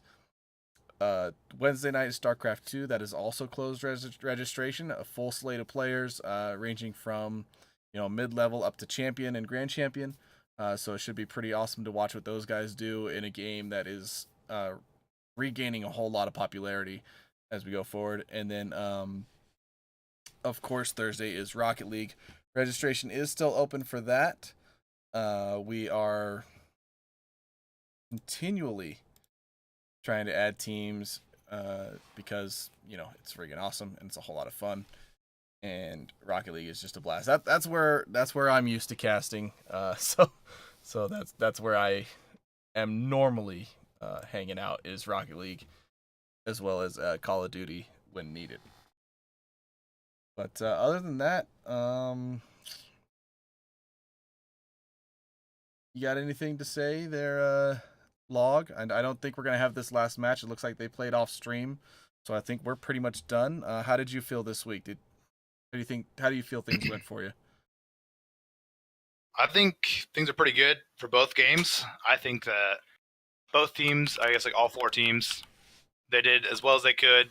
Obviously, Southern Utah, they have a little bit of work to do, little things to work on as they move on to week 2, as they look for their next opponents. But I think ultimately we're gonna win the two games that we have were Roman and Nova Spear. When they finally collide, that's gonna be a really interesting game because both teams played really well in their respective roles, and I think they can challenge each other really well. I think especially in the mid and the jungle, that's where both teams kind of like had their best points, their best plays was Lysandra and Sejuani, and then Kha'Zix and Aatrox. So we'll see when these teams get together. I'm very excited to see what's going to happen out of that, and I'm excited to see where Southern Utah goes from here. Just like how well they'll grow as their 2 teams that they that they have. Obviously, they're great players in themselves, but they obviously still have room to improve, as we all do, as every player in the world does. But yeah, this week was pretty good. The games are spicy, lots of pretty good team fights for the most part. Everything you want to see out of League of Legends, you know. All right, hold on. I may have a misunderstanding.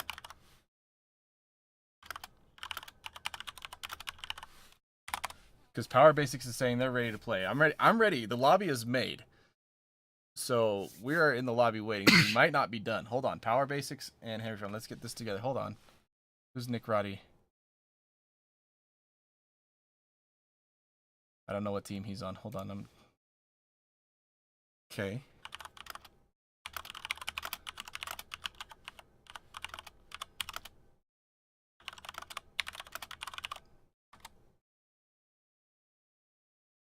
Slothy Joshi, thanks for the follow.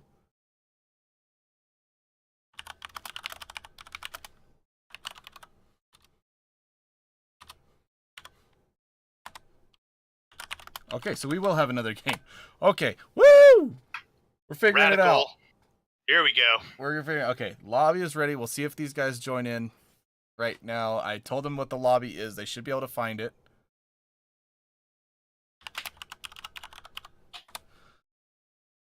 All right, so there's one.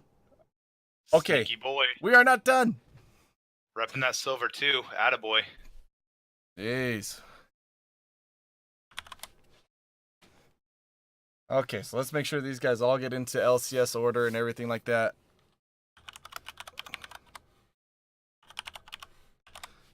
Anyway, so we've got teams. Got teams. Hold on, let me bust out the coin. The other guys didn't wait, but I got. You guys seem patient enough. I got the coin now. So are both team captains here?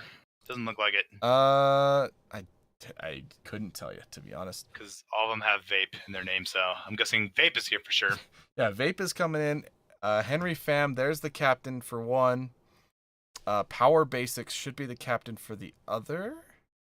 Okay, captain of Vape is Sneaky Boy.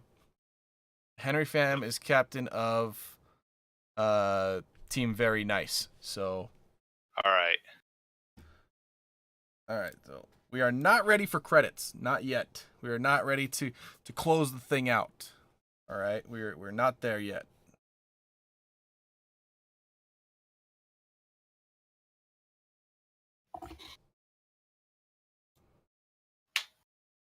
Whew, that was a little crazy there for a minute. I thought we were done with an unfortunate confusion. However, we are not, which makes it even better. So, let's go. All right, so you go ahead and figure that out as we get into the next game. They're going to flip the coins. They're going to get into it. I'm going to update you guys on the other match. It is over. I have no idea who won.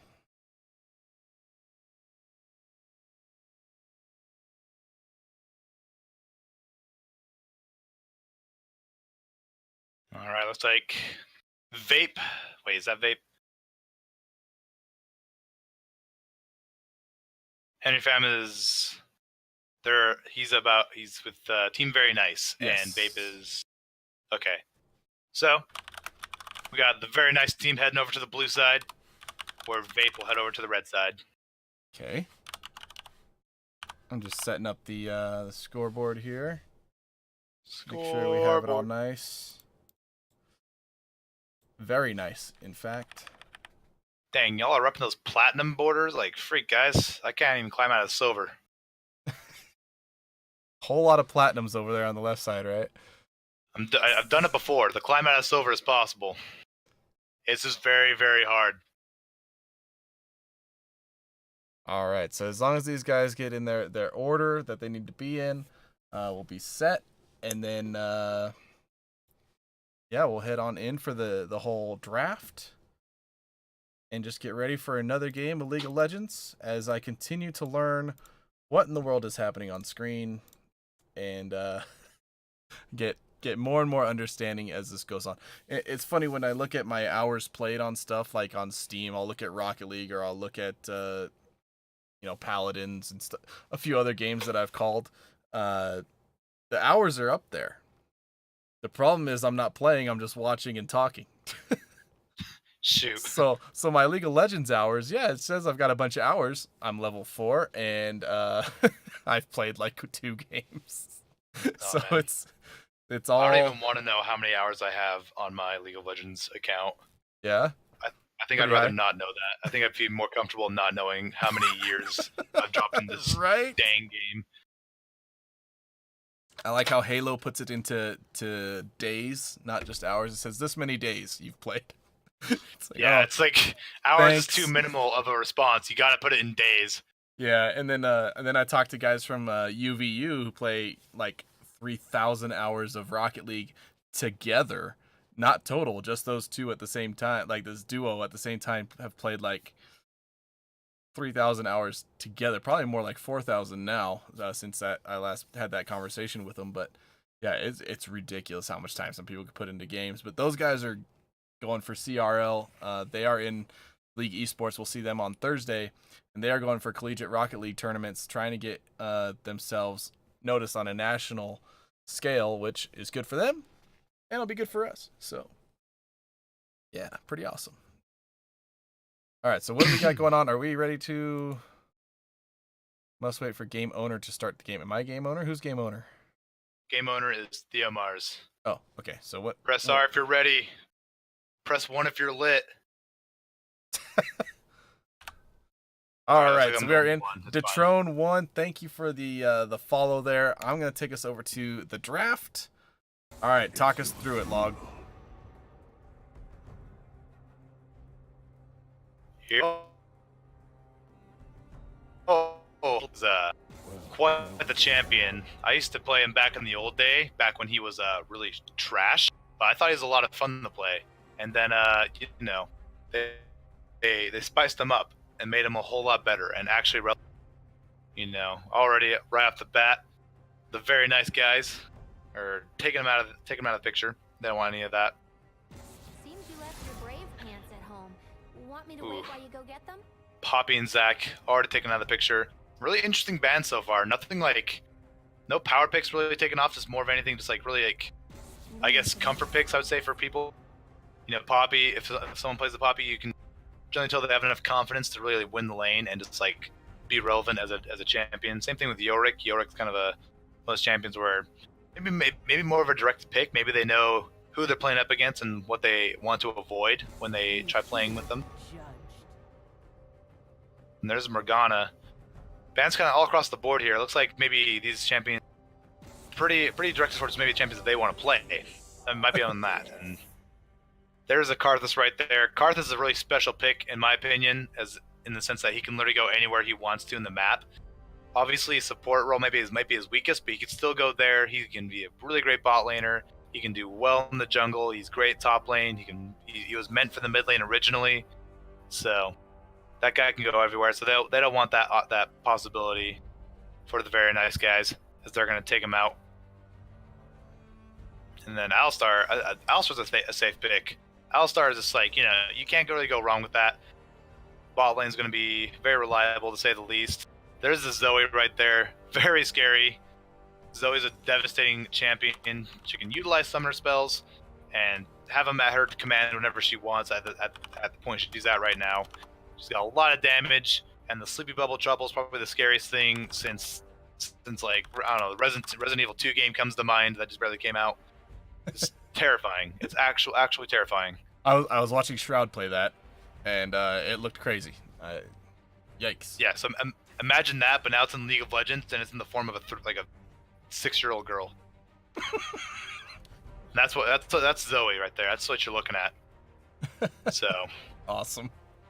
as we see, Camille and Xin, two really powerful early game junglers with lots of damage, high bursts. So we'll see where that goes.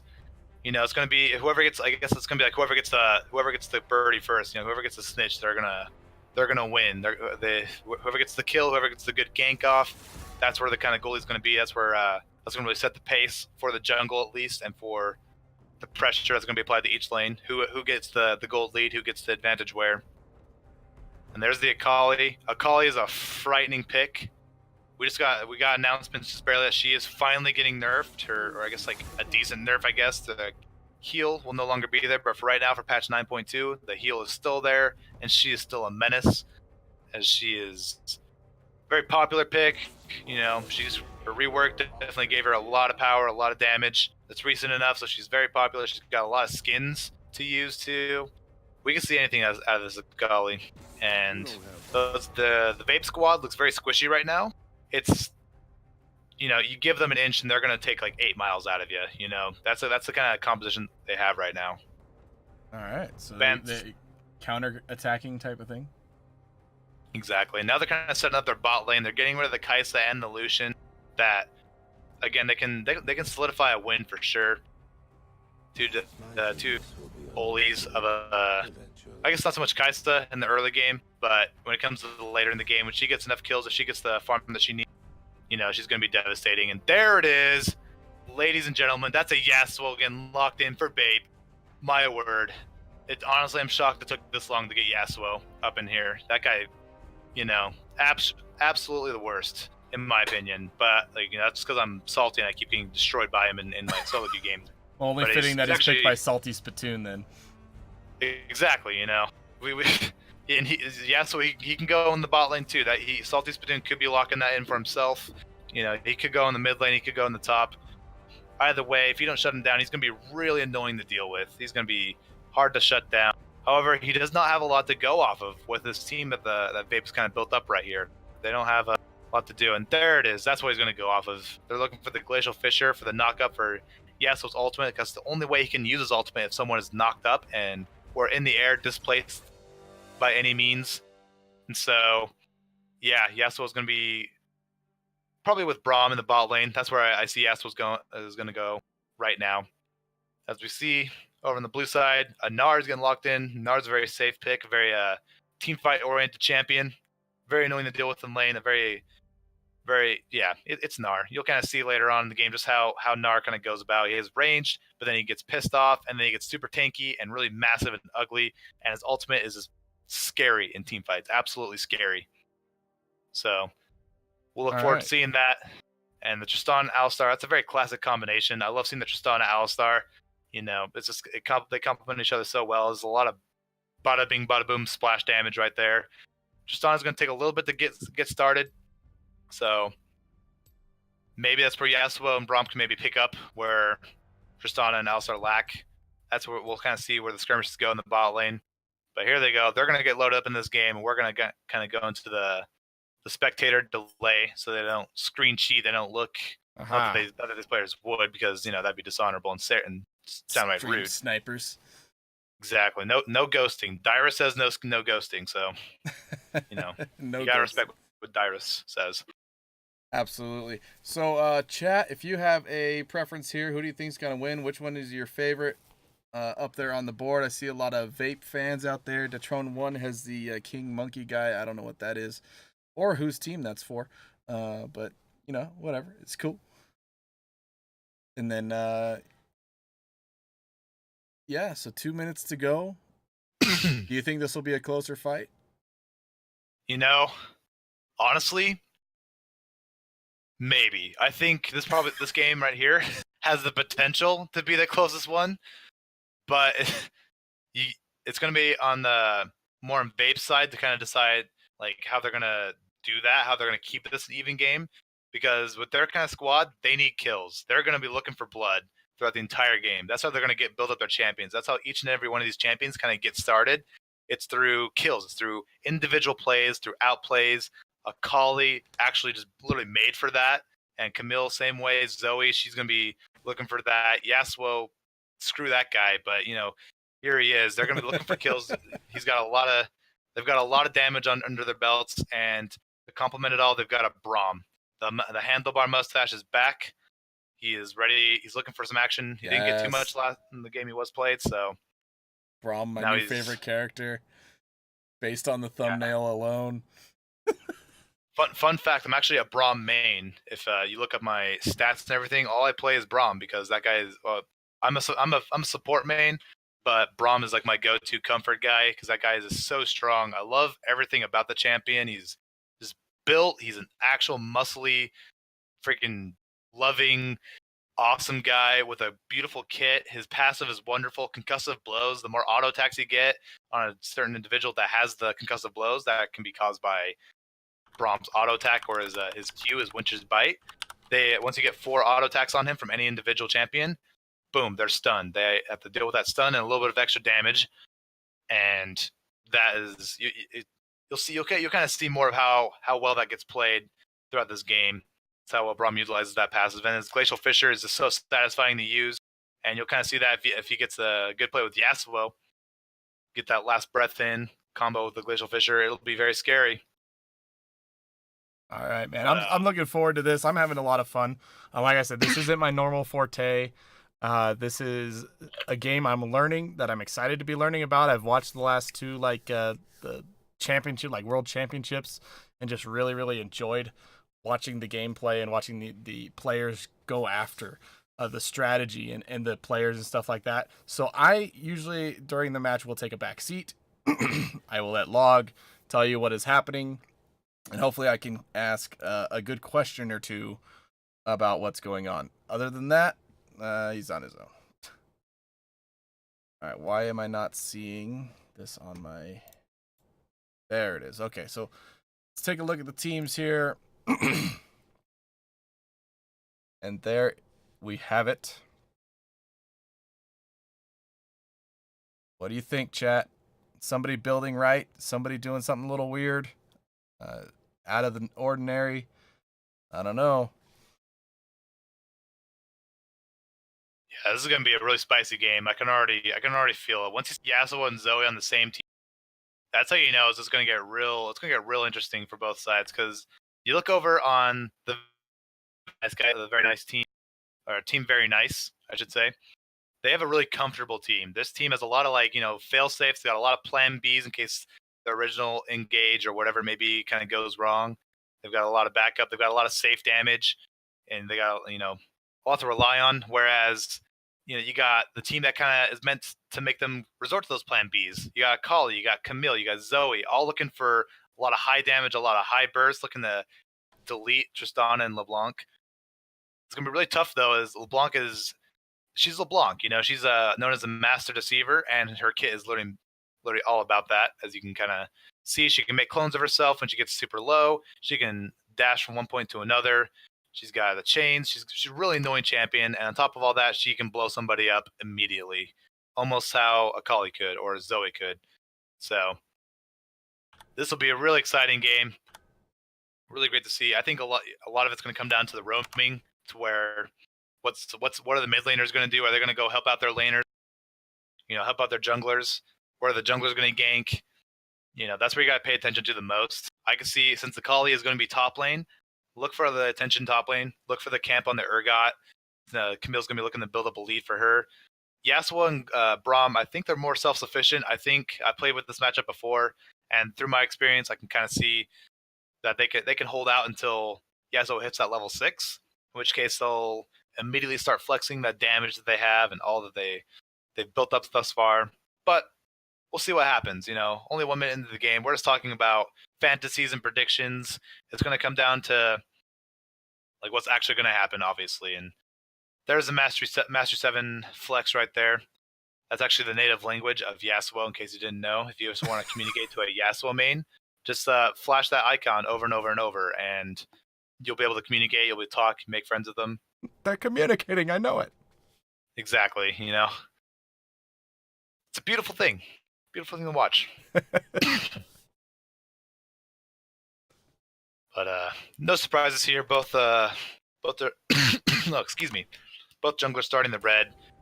High damage, 80 carry, or not 80 carry, but just a bunch of bruisers, a bunch of bullies, to say the least. That's the kind of champions that these guys are. Maybe Camille looking for an early gank already. Like I said before, look at the top lane here. Camille going for that level 2 gank. She's got the red buff, has the slow. Ours are in a lot of trouble here as Ignite will get popped, but Theater Thug's going to walk right out of that. They don't have too much damage to follow up. But there it is. That gank alone actually did a whole lot more than what meets the eye. Gnar is now below half health.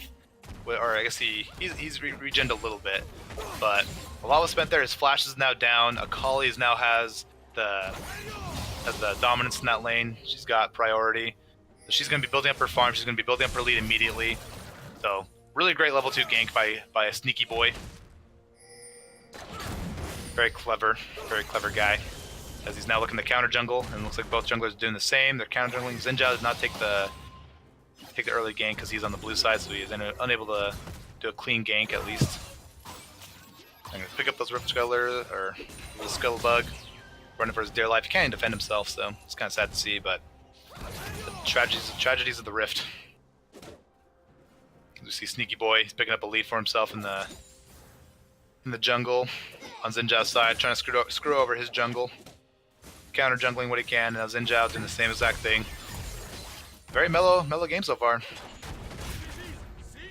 As it is early on in games, you got a feeling out period, see what kind of pushes they're gonna make, and who's gonna be kind of going where.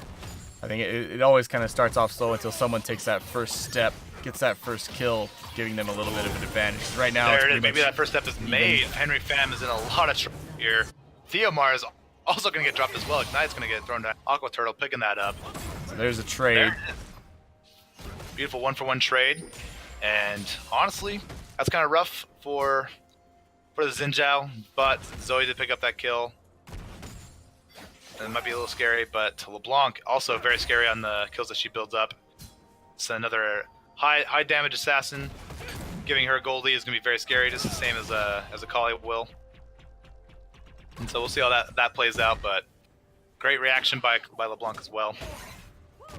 And here we go. Looks like Braum's able to hit that concussive blow. There's this. Camille's there, Sneaky Boy, looking to get that last hit. Got 2 hits left. Alistar's have to run for his life, but it's not going to happen. He's going to get knocked up, and they're going to run away. As Henry Pham is here, he's going to back out.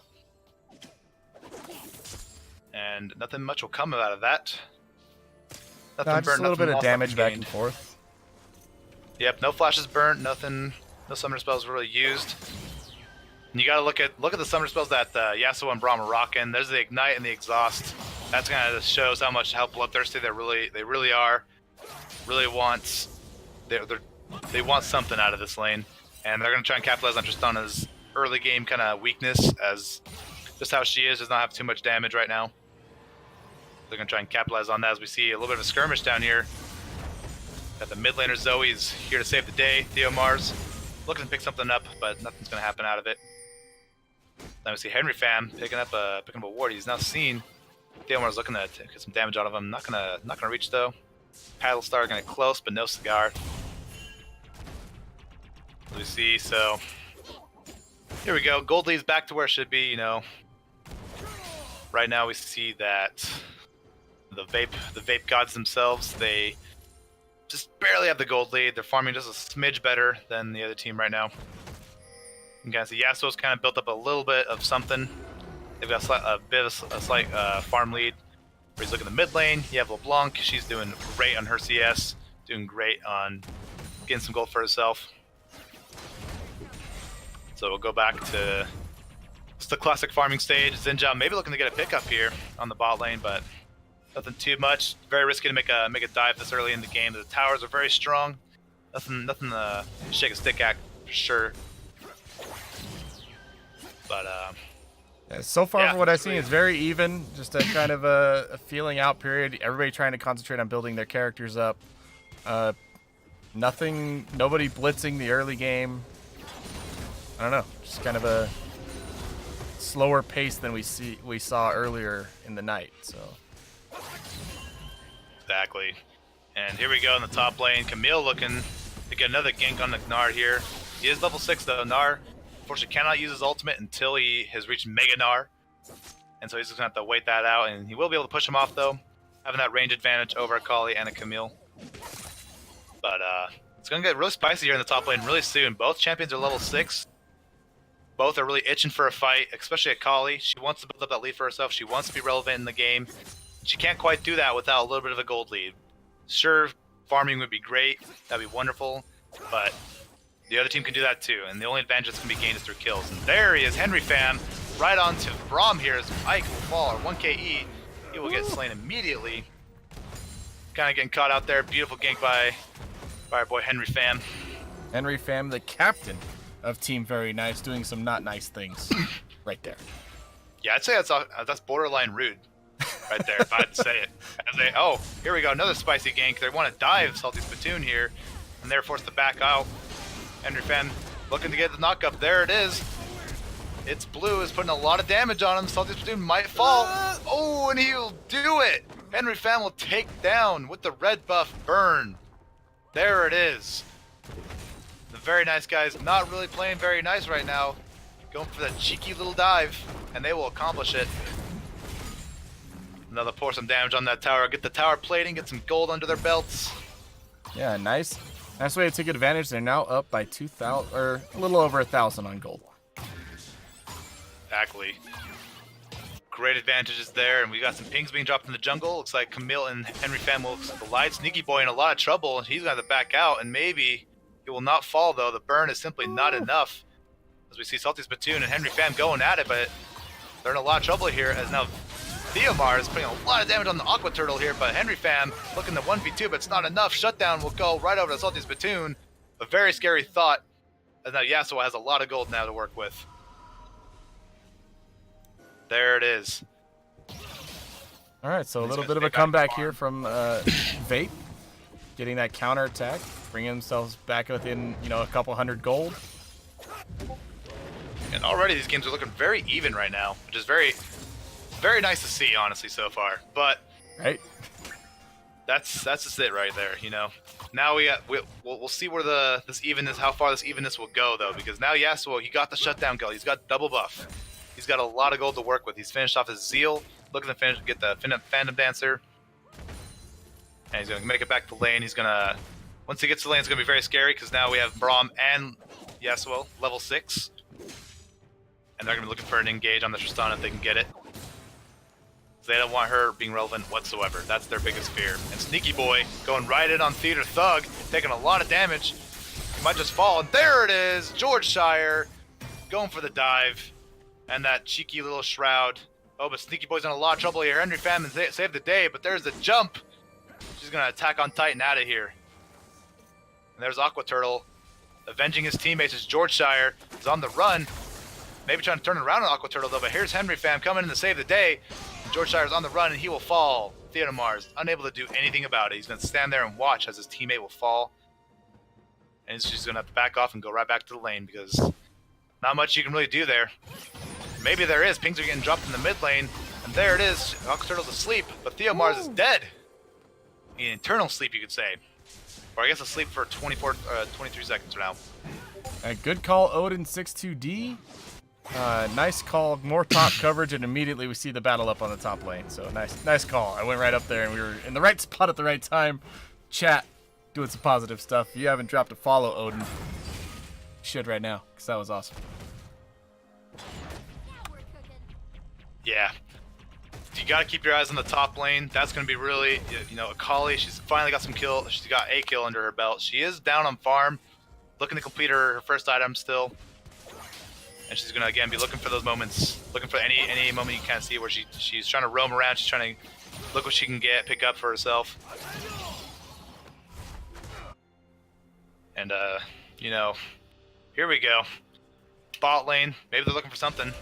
Yasuo's all by himself. The Braum is backed. Salty Spittoon's in a lot of trouble here. There's a stun. Maybe the stun will get connected. And there it is. Alistar. Or Atadius. How do you say that? Atadius? We'll say Atadius. Yeah, there's a lot of little marks above those letters, and I have no idea what they mean. Yeah, I want to be smart at English. It's my native language, but, here we are. It is English. Who knows? Thanks, Odin. Hitting that follow. You're the man. Or woman. I'm not assuming. And Henry Pham looking to get that dragon for his team now. They've built up quite a bit of a lead here. They've got control over the river and over the jungle. Red team have no vision of this. And there is Theomar is getting a lot of trouble there. But Aqua Turtle also dropping very dangerously low, but it's simply not enough. The damage isn't there, and Theomars will fall to Aqua Turtle. The battle of a high damage AP assassin. There we go. The dragon will fall over to the side of the very nice guys. I keep calling them very nice guys. They're not the very nice guys. They're team very nice. Team very nice. I don't know if they're guys. I don't know if they're girls. Yeah, I do not know either. I'm not gonna assume anything.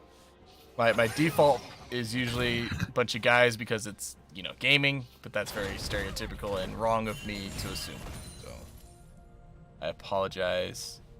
2019 now. We gotta be careful. True. But True enough. here we go. Back to actual gaming here. We got a little bit of a cheeky little gank here. Henry Fam looking to make a play onto the Salty Splatoon and Ike here. And here it is. They're going to walk right into it. There's this flash Alistar Cow. Oh, but the Glacial Fisher will knock them right back to where they came from. There it is. 1K. He's in a little bit of trouble there. He's going to save Salty Splatoon for himself. He's going to run away, and the kill will fall over. It's blue. Hoping to pick up that kill, but Alistar going to go in and take it for himself. But Tedious not taking any prisoners this game. And that was beautiful by Henry Fam. They're realizing that they have no vision on that. They have no idea that he's there. They're walking blindly into it, and they pay the price for that. And that's why you gotta be really careful with a Xin Zhao who has a few kills under his belt, who's got that lead. You know he's proactive. You gotta respect the damage and the possibility of him showing up, because he is not a pleasant fighter to have. Here we go. Henry Fam maybe getting a little bit of trouble here. He's up against Gromp. Gromp putting a lot of damage on him. It's Salty Splatoon 1KE. Looking to take that for himself, but nope. The Smite will take it away. Now we'll reset. Look back over to the mid lane. We can kind of see Aqua Turtle putting in a lot of work on that turret. A lot of work in on those creeps. Good poke by Theomars, but there's a massive level difference there. 11 to 9. Kind of see how much Theomars is kind of roaming around looking for plays, and Aqua Turtle kind of capitalizing on that.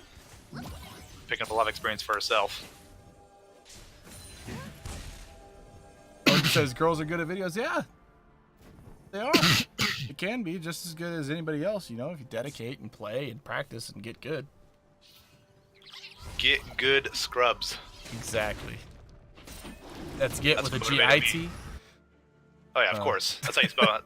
G-I-T, In G-U-D. this line of work, that's how you spell that kind of stuff, you know? Exactly. No one spells things out all the way.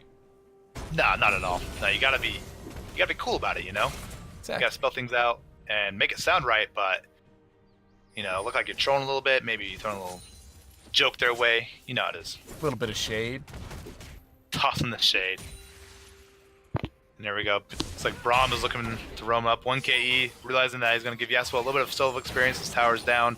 So they're looking to maybe make a lead for Akali now. Let's try and build up that gold advantage. Get that tower. As we see, all out cavalry coming in to stop this frontal force. And the vision is there. They're going to try and back out of it while they can. Georgeshire and 1KE maybe in a little bit of trouble here as Atadius looking to get that knock up. There's, she's going to stop it. There's a combo right there. The Glacial Fisher will go down. Aqua Turtle's here, and nothing's going to come of it. Yeah, that was a Back quick right 3 on out. 2, and he flashed away. Good job by Exactly. Georgeshire. A little bit of play down in the bot lane. Theater Thug in a lot of trouble here. Salty Splatoon putting a lot of damage down. Sneaky Boy here to save the day as well. And will Salty Splatoon get that damage, but no, he won't. Meganar is just too beefy to do anything. He can't penetrate that.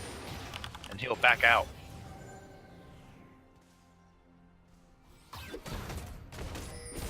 Here we go. Back at it again. You can kind of see now the safety that the team, very nice guys, very nice team, very nice.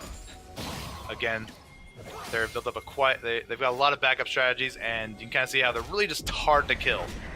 These the team Babe, they're looking for, you know, high easy kills for themselves. And hold on, Theomars, a little bit of trouble here. Boom, deleted immediately. But Theater Thug also in a little bit of trouble here. Salty Splatoon dropping very low.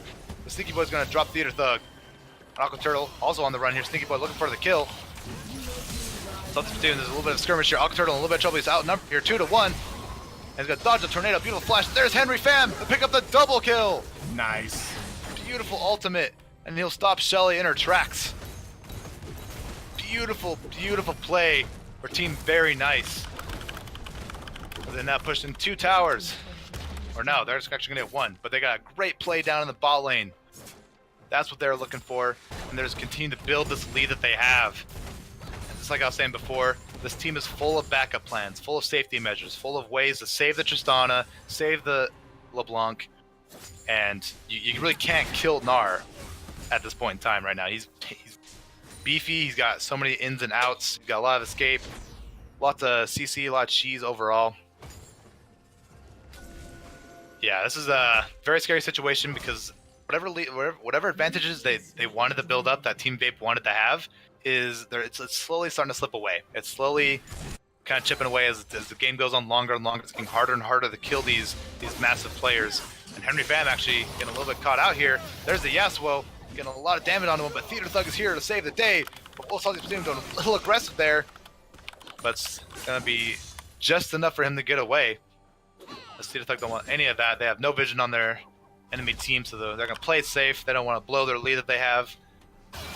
Very smart individual gameplay by our man Theater Thug.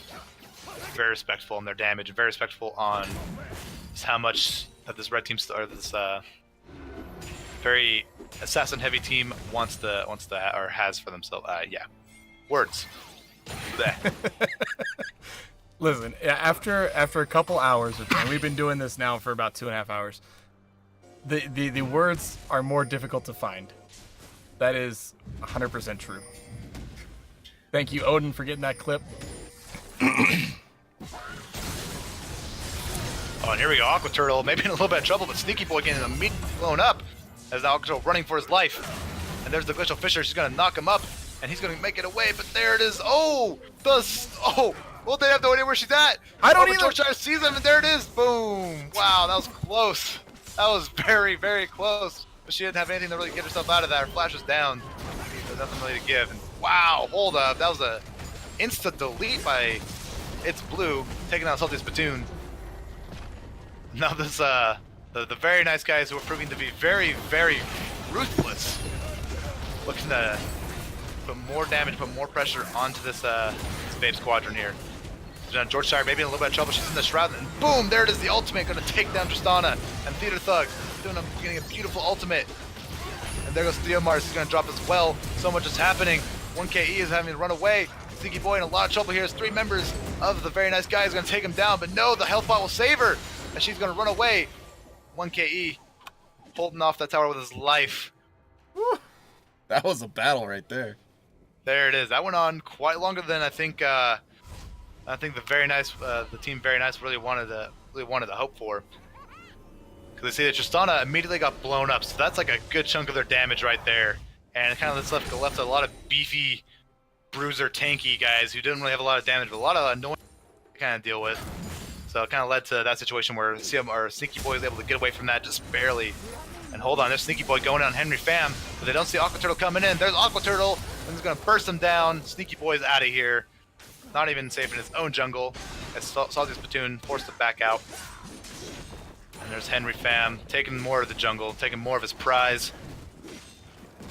And this is a very scary, again, turning more scarce and scary for this lineup that Vape has.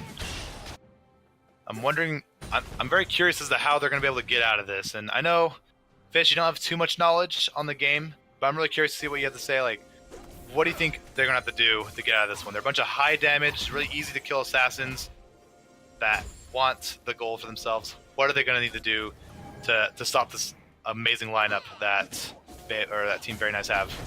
I think you're going to have to see them work a little bit more strategically. Everything looks a little bit straightforward right now. You're not seeing a lot of bait and switch. You're not seeing a lot of, pulling people back into their own team. They're going to have to use a little bit more strategy and tricks instead of just straightforward team battles.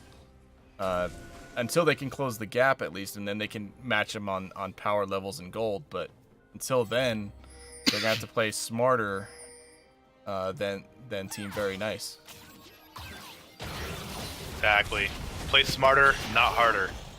Yeah. That's the name of the game, and unfortunately their champions are the exact opposite. Well, maybe not. Maybe it's a little bit of both. But they definitely want to play hard so they can get those kills. Maybe at the price of playing smart, but Sneaky Boy maybe getting the catch he's looking for is Henry Pham way out of position. No one's there to really help him out as he's now falling asleep in the middle of the battlefield. Don't do that, my guy. You're going to get shut down. But now, George Tire in a lot of trouble here, and Sneaky Boy is blown up by Aqua Turtle. He's already got to back out of that. The reaction time was close enough. Maybe not to save Henry Pham, but enough to get some vengeance. Cold plate that is vengeance. pick up a 1 for 2 there. And now they're looking to push this turret in. They have the Tristana, they have the damage, and that turret will fall immediately. They have the demolish as well. And Theomar's in a little bit of trouble. He's dropped below half health. From the back out, Tristana pushing that in. Later in the game it gets, the bigger this Tristana snowball will be. Tristana scales super well into the late game with her abilities, with her damage, with what she builds. And you can kind of see is what she's building. She's already got 2 completed items. She's got her Storm Mazer and hand cannon. It's just going to get scarier from this point on, and they need to they need to have an answer for this. You know, Team Vape, they've got a lot to answer for with this Tristana in the sense of how do they get rid of her? You know, how do they get behind this massive front line that's Gnar and Alistar and Xin Zhao and get their Tristana, because that's going to be a huge chunk of their damage that they can get rid of that. And they have the capabilities. It's going to take a lot of, just like you said, Fish, a lot of strategic playing, a lot of utilizing their wards to get the vision on the map, to find, maybe catch out Tristana, maybe catch out Henry Pham at this point, because he's pretty squishy too. He's a somewhat easy kill, I wouldn't say easy kill, but easier than picking out Gnar, picking out Alistar, or LeBlanc even. As squishy as LeBlanc is, she's very tough to catch because of who she is. You can develop clones, and you kind of saw with that top lane skirmish a little bit, she was in the bush and they kind of had no idea where to go to find her. Like, where'd she go? She went to the bush, she disappeared, she poofed, but she didn't have anything to really get out of that. I had no idea, and I was watching on the camera and I watched her disappear, and I was like, I'm trying to find her for the stream, and then all of a sudden they found her and she died, and I was like, what in the world? Hopefully she was somewhere on the screen because I couldn't see her. Just removed herself from the game completely. Sneaky Boy in a lot of trouble here as Atadius is going to beautiful Alistar combo off, and the Ignite will pop and she will fall. The last tick. It's a beautiful catch out by Atadius. On point with these Alistar combos. And got Tristana exactly to the position where she needs to be in this game.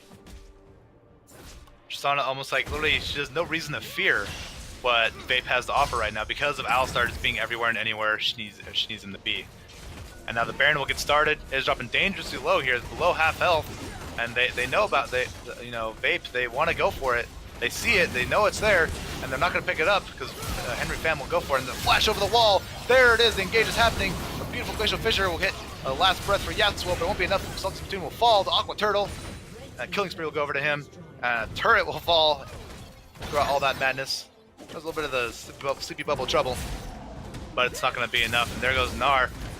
Maybe Sneaky Boy putting a lot of damage onto him. But there we go. Here it is. They're pushing in the tower. They have the Baron buff. Flexing that Ram is cool. There it is. Oh, trying to go for that kill. It's going to miss out. Theomar is going to get deleted by Aqua Turtle once again, playing phenomenal on this LeBlanc. Being everywhere she needs to be to blow up anyone who try to overextend, try to overcapitalize on what they've already built up for themselves. Aqua Turtle is playing very well on this game right now. Yeah, so things were even for a while, and then just exploded for the side of Team Very Nice. I don't know what their breakthrough was or how they were able to just pull away so fast, but man. Yeah, honestly, and it came down to the fact that though the Vape were able to pick up a few kills for themselves and get themselves some sort of gold, it was the fact that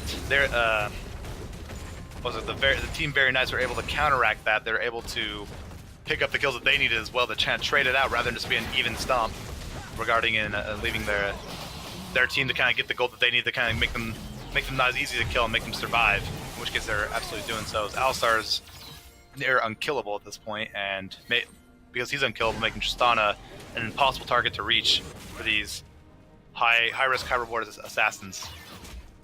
And the risk is high, but unfortunately the reward is very low. Because they're looking for anything they can, trying to build up anything they can get. And it's going to be really tough. They're going to have to look for Tristana immediately. They can't waste any time trying to get to her if they can't team fight at all. And honestly, they haven't had a really full-blown team fight. If you look throughout this game, nothing has really happened as far as like an actual full 5-on-5 collision. It's been skirmishes here and there, catching out somebody else, maybe overextending on one end will lead to the death of another. That's what this game has been so far. So we haven't really seen what all 5 of these members can really do when they're all together. So is that a result of just bad positioning and bad communication, or is it just what causes that that lack of a team fight, that just picking one off here, one off there. Is there something you can like pinpoint, or is it just kind of a weird quirk of the game that just worked out that way? It honestly comes down to the game as the champions themselves. They can't really do much against, but hold on, maybe they might, you know, the very nice guy's looking to end it right here. The inhibitor's already going to fall, and kills are going to pick up left and right. And wow, what an easy finish right there. Kind of finished it all up for themselves. Whew. GG, well played. What a very nice team. Wow, I didn't expect them to end it that fast, but they just kind of went for it. They just went that final push, and there it is. Yeah, so there's the victory for Team Very Nice. Come in and get that victory. Wow, what a great game. That was very great. I think, honestly, both teams really had a chance to win that. It wasn't like, oh, you know, the Very Nice team, they had stomped that. That was an easy win for them. They worked really hard for that. They worked really hard, and you can see a lot of their effort really paying off in the middle of in the early game. Where those few trades happened, where they're able to pick up some kills for themselves, that was so crucial for them, because that resulted in, you know, Vape kind of losing out on that team kill for themselves, and losing out on that gold, losing out on that advantage, which their champions kind of need in order to be really relevant. And it kind of just lost out. They just kind of got outscaled by the Tristana. They got outplayed by Aqua Turtle on that LeBlanc numerous times. And I think, honestly, the communication, maybe it could have been a little bit better on, like, everyone kind of grouping up and getting ready to fight or trying to catch out somebody a little bit better. But at what point, what can you do when Alistar is on point? What can you do when Gnar is unkillable? What can you do when they're already all grouped up and there's just not a lot of openings? You know, it's not too much you can do once it hits that point where Tristana is out of the laning phase. She's got 3 items and she's just decimating towers, decimating people. She's got a lot of outplay potential. So it was a tough situation, but Team Very Nice really played it well in the early game. Played it well enough for them to outscale Vape. That was just kind of what they're hoping for. That was their win condition, because they knew they could, but they had to be very careful about how they played. And they're a little sloppy because they dropped those kills, but at the same time, they made up for that sloppiness with their plays and resulted in, of course, their inevitable victory. Right. Wow. Okay, so the thing is, this is week 1. This is the first time these guys have seen each other. Hopefully they scrim a little bit during the week, kind of improve, work on things. Now they have an idea. What is it like to have this best of 1? You've got 1 shot to go against this team. You better have your strategy on point. Better have communications on point. Be warmed up and ready to go. That way you can come into a game and just be ready to really battle. And I think we'll see that as we go forward in this league week to week, every Tuesday night, as these guys are playing their heart out. It should be a whole lot of fun. Let's go over to our desk here. We'll conclude our last post-game chat log. That was fun. I think we had 3 really good matches. I do have to ask you, though, because I have asked you every other time, who do you feel is the MVP of this one? And chat, you can feel free to chime in as well. If you want to pick an MVP, go for it. They're asking for an interview. I'm down with it. Who do we want to bring in?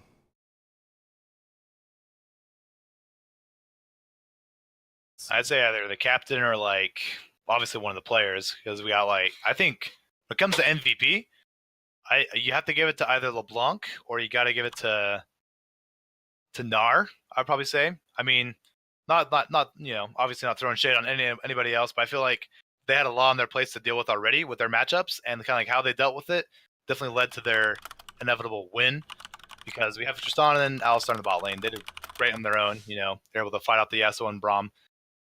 But there's a lot more riding on Akali getting fed, on Zoe getting fed, on Camille, you know, all these guys kind of build a belief for themselves, whereas they, you know, LeBlanc had some great plays. Obviously, just kind of flexing all over the place, popping all over the place. If I had to give it to anybody, it would be Aqua Turtle, would be LeBlanc. She was super great. I love seeing him kind of all over the map, kind of bursting people where he needed to burst them, kind of being a little tricky, being where he needed to be. Great roams. Perfect. I think you got to give it to him. Well, we have Nick Roddy, who was Gnar. He is up for our interview. I'm going to bring him into the room right now. What's up? Hello? What's up? How goes it?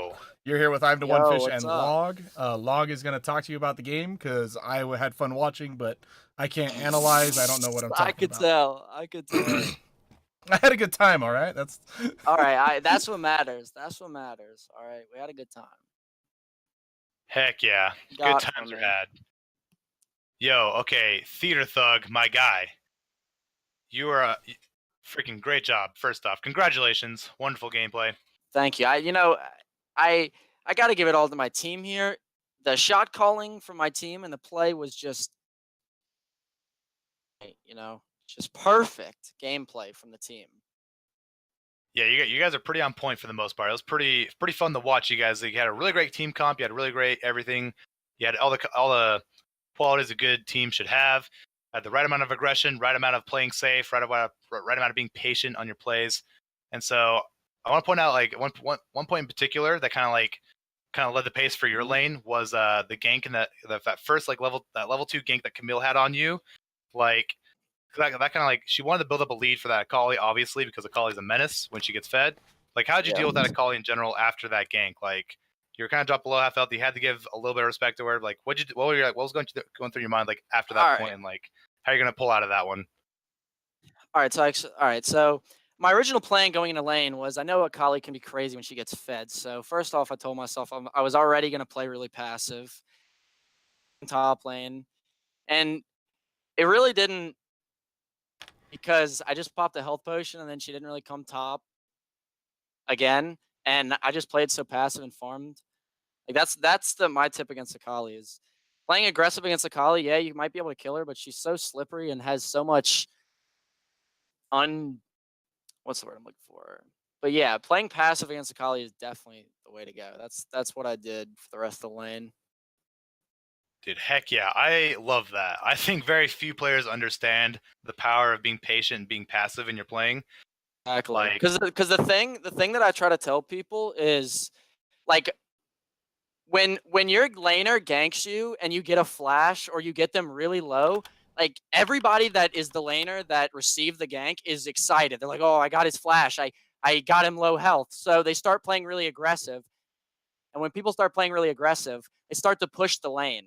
And when they start to just push the lane over and over again, they start to just stop caring about CS and they just keep missing CS and all like just sit there and just focus on your CS. And that's what I did. And that's why I caught up to Akali, stayed with her the entire time. Even after I died to that gank, I still stayed all with her the entire time because, patience in League of Legends is the key to winning games. Heck yeah. I love it. I love that answer. That's so true. And again, great gameplay. You played well in that Gnar. On top of on point, good stuff, great ultimates, and your team, again, good job. Congratulations to team very nice.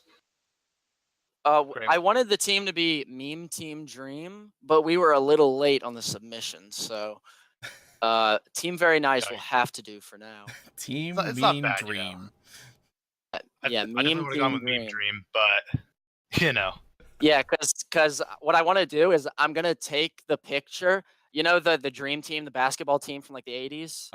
Yeah.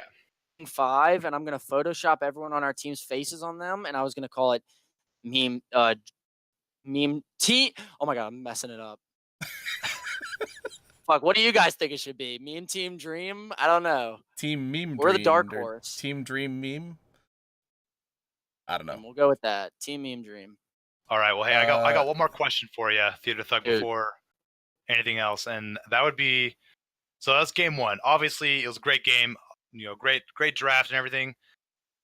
You got a lot of competition though. There's a lot of teams. We saw that our second game, Novasphere Gaming. Ooh. Yikes, dude, they're pretty scary. And then before that, Roman Crystal, again, hard on those flexes with the jungler and the mid laner for both teams. Like, what? Are you guys nervous at all? Are you guys excited? Like, what's your game plan going in? How are you Let me tell you this. Let me talk to everybody out there, all right? Uh-oh. Me and my team, we walked through the shadow of the valley of death. No team in this bracket, oh, we're just better than these guys. I'm not saying we're just gonna stomp everybody, but if there's anybody in this tournament that thinks like, oh, these guys, it's that team, they better listen up. Our team's pretty serious. That's Shoot. awesome. The epic. gauntlet has been laid down. The gauntlet has been laid down. So I have a It's question about to for I battle. have a question for you guys, and then I have a shout out if I may. Go for it. Do you guys know where Theater Thug is from? The reference. No. Oh my gosh. Not a clue. Fucking Josh. All right, that's behind me. That's behind me. And I also like to shout out my dude D in the chat and Dingeman. You know, they were supporting me through this whole game. They were pushing me. You know, they were my rock during this game. You know. Wow, beautiful. Who's the shot caller among you guys, by the way? I'm kind of curious. Who's calling the big shots? You know, our team doesn't believe in just one person calling. It's kind of just like, I'd say most of the shot calling is done by, you know, jungle and mid, obviously, because those are the most mobile lanes. Kind of just all say whatever is relevant in that situation, and that's how it should be. You shouldn't just deem one person as the guy who should speak up. If one person sees something, Call it out and say it. exactly, no reason to wait. You know, very fair. I like it. All right, man. Yep. Thank you so much for joining us. We're going to wrap this thing up. It has been almost 3 hours of streaming. Oh my goodness. So we are going to call it a night. Great games. We'll see you guys next week, hopefully on stream, either on the main channel or here on the Salty channel. Got you. Yeah. Got you. Thank you so much, man. Have a good night and congratulations on the win. Well, Theater Thug out. Y'all love me. Bless me up. All right, there goes Theater Thug. Log, any last shout outs, any thank yous or anything for the night? Nah, just thanks for all the teams that played. Phenomenal gameplay. Can't wait to see more out of them. All right, wonderful. As we wrap things up, I'm the One Fish here with Log. Be sure to check out our website, theleagueesports.com, and also if you're not in the Discord, join the Discord. We should have an invite here. Let's see. There it is. Come on in. Water's fine. We have a good time. But until tomorrow night, which is StarCraft 2, we're going to shut this thing down, and we will see you guys later. Peace.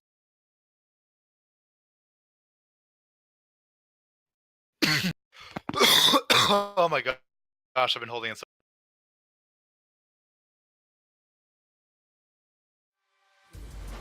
Great touch. Nice. Pushes it away. The passing play can lamp up. No. Wow. Here's coming in as well. This might actually be US Economy going down. She is going to get the flash route. She's going to flash out of the way here. She's going to get down. First blood goes over to the Vi. Junglers get traded over. But is it enough to really get into the heads of these players? It was enough to save them from making a goal, but here comes Conjure getting into the goal. Brown, what a great shot! Even the clapping hands, nice. Stormy Inferno, like a puff of 30 seconds left. Sean, Dr. Dag going to try to get this set up, but Coco is able to receive that in the air. Going for the shot.